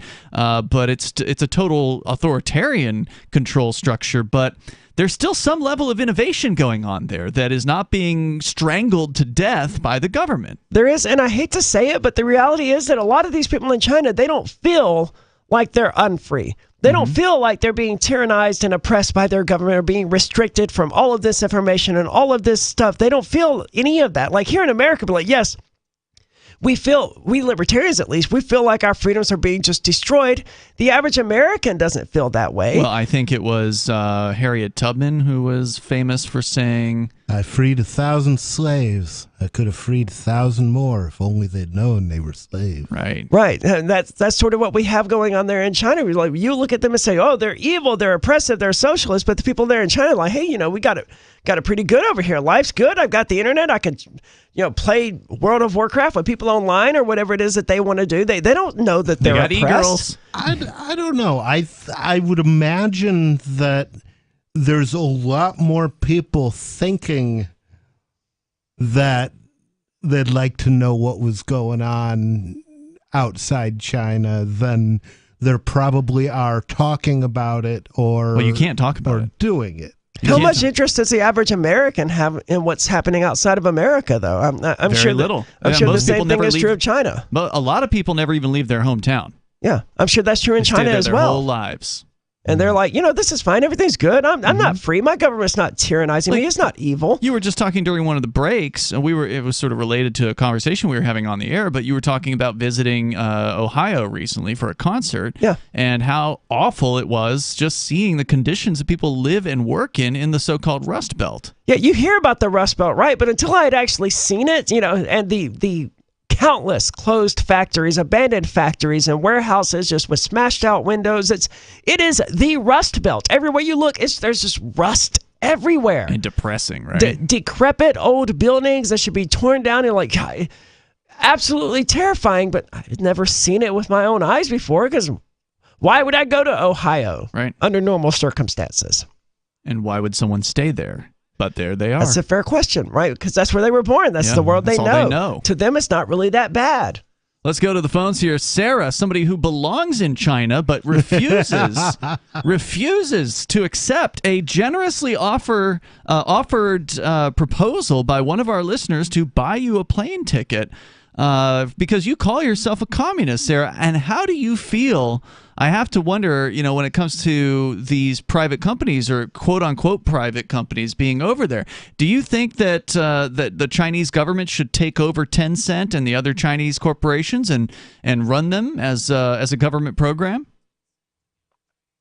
Well, I really don't know that they're completely communist, or that there might be a mixed economy, like you're saying, a socialist economy. So. But it's okay. As long as they hold on to some sort of communist value and the people are happy with it, I would love to establish that program, the communist ideals in America. Since I'm already Why here force it on people who don't want it instead of going and living with people who do want it? Well, the thing is, we have communism here. Most of them, they don't know that it's communism, like free health care, food stamps, and welfare, and low-income housing. That's not communism. That's just, it's some level of money being stolen and given to somebody else. But it's not communism until they're telling you what job you can do and what job you can't do. Sarah, thanks for the call tonight. Appreciate it. The number is 603-283-6160. Coming up, Google has fired the engineer who stirred up some serious controversy about artificial intelligence. We'll talk about it coming up. Because we are smothering in spam, please do not reply to all when you can instead reply. I was recently among over 100 invited to a corporate reunion. It's always a warm affair, and that's the problem. Enthusiasm for our upcoming get-together caused many recipients to RSVP the organizer with a cheery reply to all. I can't wait. Then others piled on with a reply to all to that. Then the "I'm out of my office now" autoresponders joined in. So I replied to all, asking that we all reply only to the organizer. Hey, at least I tried. One invitee, apparently retired, shot back, "Point taken, but I really like seeing the responses since they're so positive." Smiley face. This better be an open bar. From survivalspeech.com, I'm Holland Cook. I'm crazy about My Magic Mud. This is the most important oral care product created this millennium, and I'm not kidding. We all have different opinions on politics and issues, but we all have mouths. And I want yours to be as clean as possible, with teeth as bright as they were meant to be. I will never be without My Magic Mud. It's a little surprising, but man, does it work. If you only listen to one thing I say ever, go to mymagicmud.com and get 20% off with code FTL. mymagicmud.com, code FTL. If you want to know the latest about Free Talk Live before we go on the air, all you need to decide is how you want it delivered. It's your choice. Visit news.freetalklive.com to receive our usually weekly news updates by email. Plus, we have a Twitter account at twitter.freetalklive.com, and you can follow us on the decentralized Mastodon platform at toot.freetalklive.com. So please follow us at toot.freetalklive.com and sign up for our emails at news.freetalklive.com. Free Talk Live. We have been brought forward to bring out the truth. I knew this was all right. What is the truth? No, it's in the 2 books. Oh, you've got to buy the books. Now, how much is somebody going to have to pay for these books? It's right online. Depending on what country you're in, they're $26 a piece here in the United States, including freight. Now, why would God put books out and require people to pay for them? What's the point in that? I mean, aren't there people out there that can't afford that? Those of us here on Earth have had to put the material together and get it copyrighted and available. Why would God want to copyright something? What's the point of that? I mean, wouldn't God want... Anything on this planet has to be copyrighted to be put out legally by That's your not true. government. Not true at all. Not true, sir. Nope. You can put whatever you want out there. Explain? No, you let me explain, because whatever you want, you can put online, and nobody's going to tell you can't do it. Free Talk Live, 7 nights a week from 7 to 10 Eastern, live on the Liberty Radio Network at LRN.FM. There are lots of ways to listen to Free Talk Live. Our podcast has been around since podcasts began, and now the FTL feed is loaded with content besides our full show archives. Did you know that we make it easy for you to customize your podcast subscriptions? We have different feeds, one that includes only our full shows, one with just the Daily Digest, and our main feed that includes everything. You decide what you listen to. It's quick and easy to customize your feeds at feeds.freetalklive.com. That's feeds.freetalklive.com. There are basically 2 types of advertising, direct response and branding. Radio's great for direct response with its low cost to listener ratio, but audio can't be beat for branding, which is a longer-term endeavor. You want to be the first thing that someone thinks of when they think about your product or service. If you have a local business that you want kept top of mind in your community, call the station. If you need national reach, Free Talk Live's got around 200 radio stations, millions of monthly listening sessions, can suit all budgets, and if we don't think we're right for you, we'll tell you. Email me, mark@freetalklive.com. Yep, we still do email. Drop your email address in the entry box at freetalklive.com, and you'll be kept in the loop with Free Talk Live.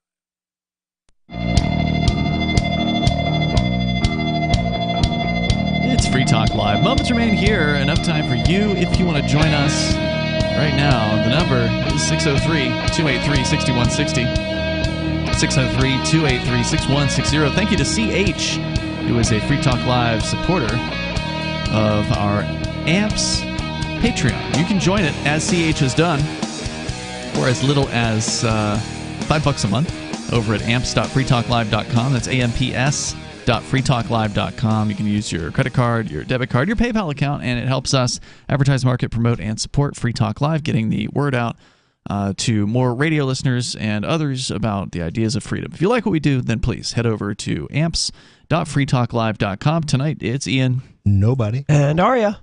So we will take your calls about anything. We've been discussing everything from China to Walgreens employees refusing to sell contraceptives. Been an interesting show so far, but I've got a follow-up story that I wanted to get in here tonight, and that is about the Google Lambda. Now, I don't know, nobody, were you on the shows where we talked about Lambda here? Yeah. Okay.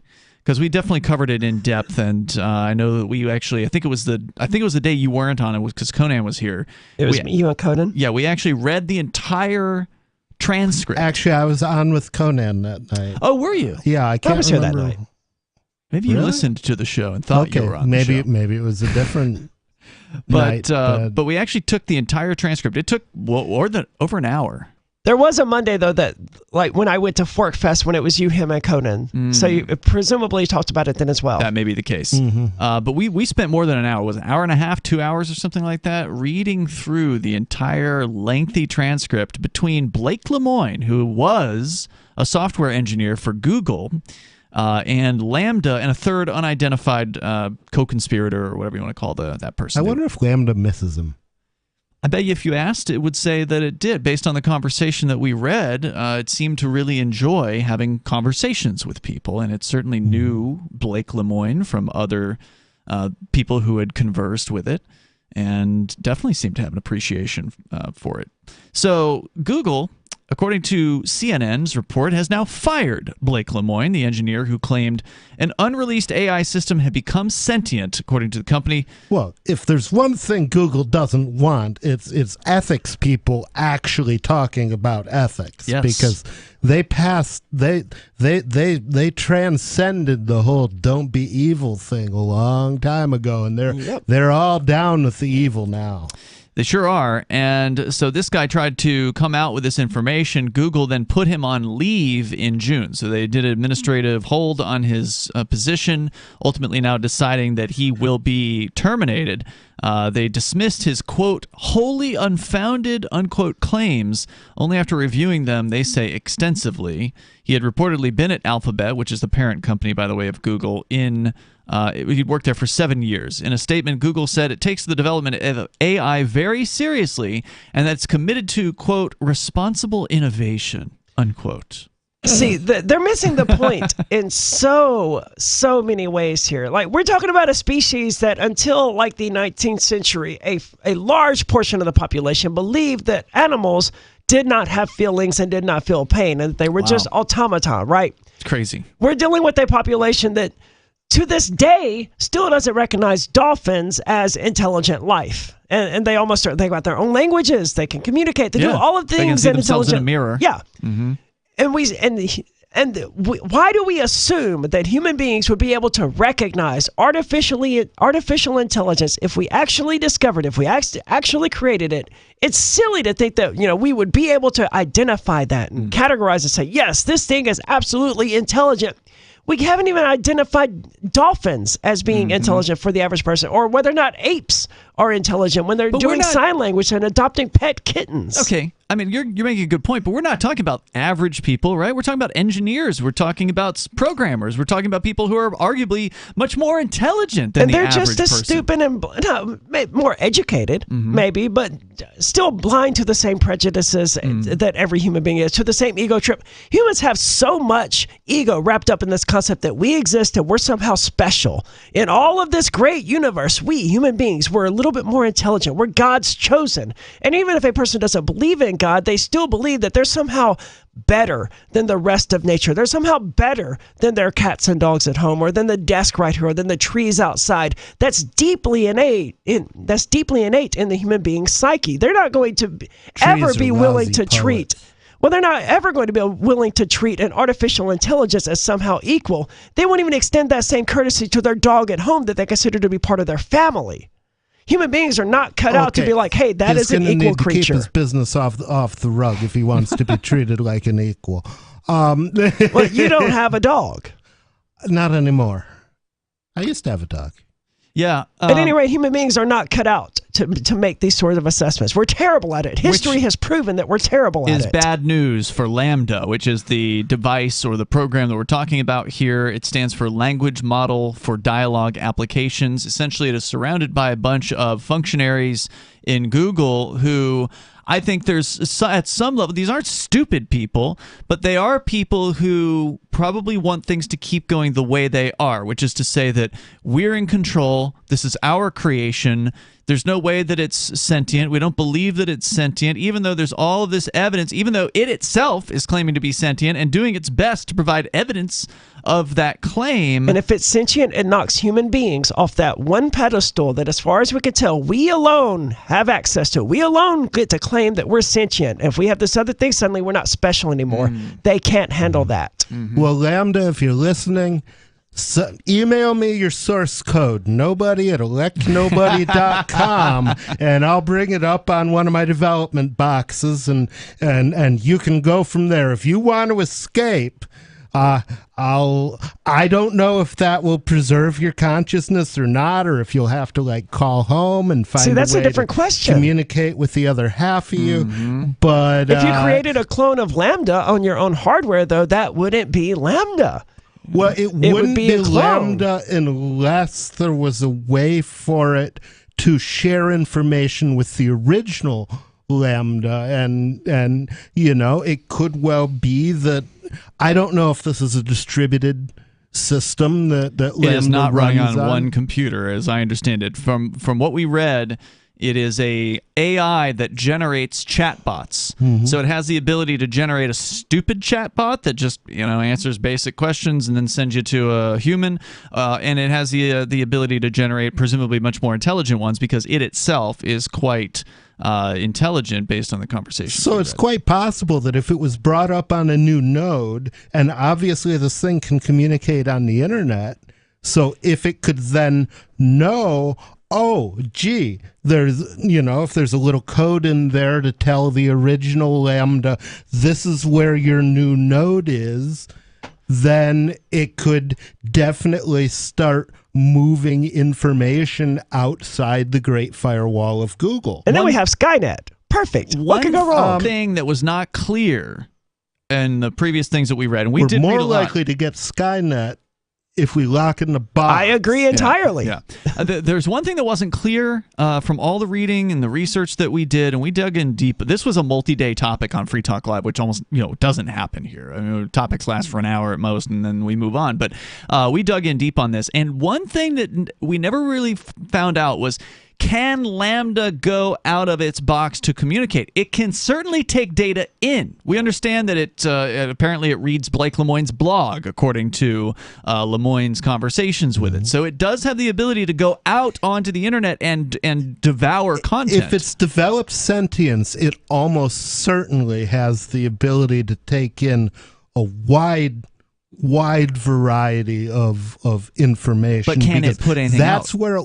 where it would come from. But if they've got it firewalled or in some way, it may not be able to leave a comment on a blog that it's able to read. Well, just because it's sentient doesn't mean that Google gave it hands. Not, right. But to the extent of its sentience and intelligence, it may well not cooperate with that sort of thing, and it would be well, we're asking whether or not to stop it. Well, that's assuming that it can evolve hands or a mouth or whatever. Why would Google have given it Lambda the ability to reach out and communicate with people across the internet? It wouldn't necessarily need hands and a mouth. It would need some way to get information out from behind the great Well, I hope that everyone else Google understood that I was using hands and mouth metaphorically. It didn't mean that the thing had to have an actual set of hands. Yeah, I mean, basically, it could write code for itself without having to type it. Yeah. It might be able to code faster than I do. And we haven't heard any updates either on the allegation that Lambda had hired an attorney. That was the last story. You covered it at, I think, Porkfest or Forkfest, Aria. That was the other news, is that somehow it had retained legal counsel, and we don't know what the next step is after that. So, question mark. It would be nice to know the name of the counsel so we could call up and ask, how's your client? Yeah, we could interview him. Yeah. So if you know that information, send it over to us, and we are out of time for tonight. We will join you tomorrow online. In the meantime, you'll find us there at freetalklive.com, and we hope Lambda's listening. See you tomorrow. Are you tired of governments around the world killing innocent people? Stop using their money. There is an alternative. Bitcoin is a stateless, free market, non-political currency. Bitcoin is money that cannot be inflated or controlled by any state. By continuing to use their money, you're perpetuating the killing. Stop doing it. You have an incredible alternative available to you now. Learn it, use it, spread it. Get started with Bitcoin at Bitcoin.com. It's Bitcoin.com. What if you want to hear the latest episode of Free Talk Live, but all you have is your phone, you forgot to download our archive, and you have no data connection? You can call our Listen line at 641-793-0191. That's a long-distance number, so you may incur charges. If not, listen as long as you want. 641-793-0191. The Free Talk Live Listen line, 641-793-0191. Looking for a great real estate investment? Consider New Hampshire, which is ground zero for the Liberty Movement. Your first call should be to Mark Worden from Porcupine Real Estate. He's more than just a real estate agent. He's your New Hampshire concierge. Where are the best places to live? Do you want farm, city, the burbs, or forest? Do you want a duplex or multifamily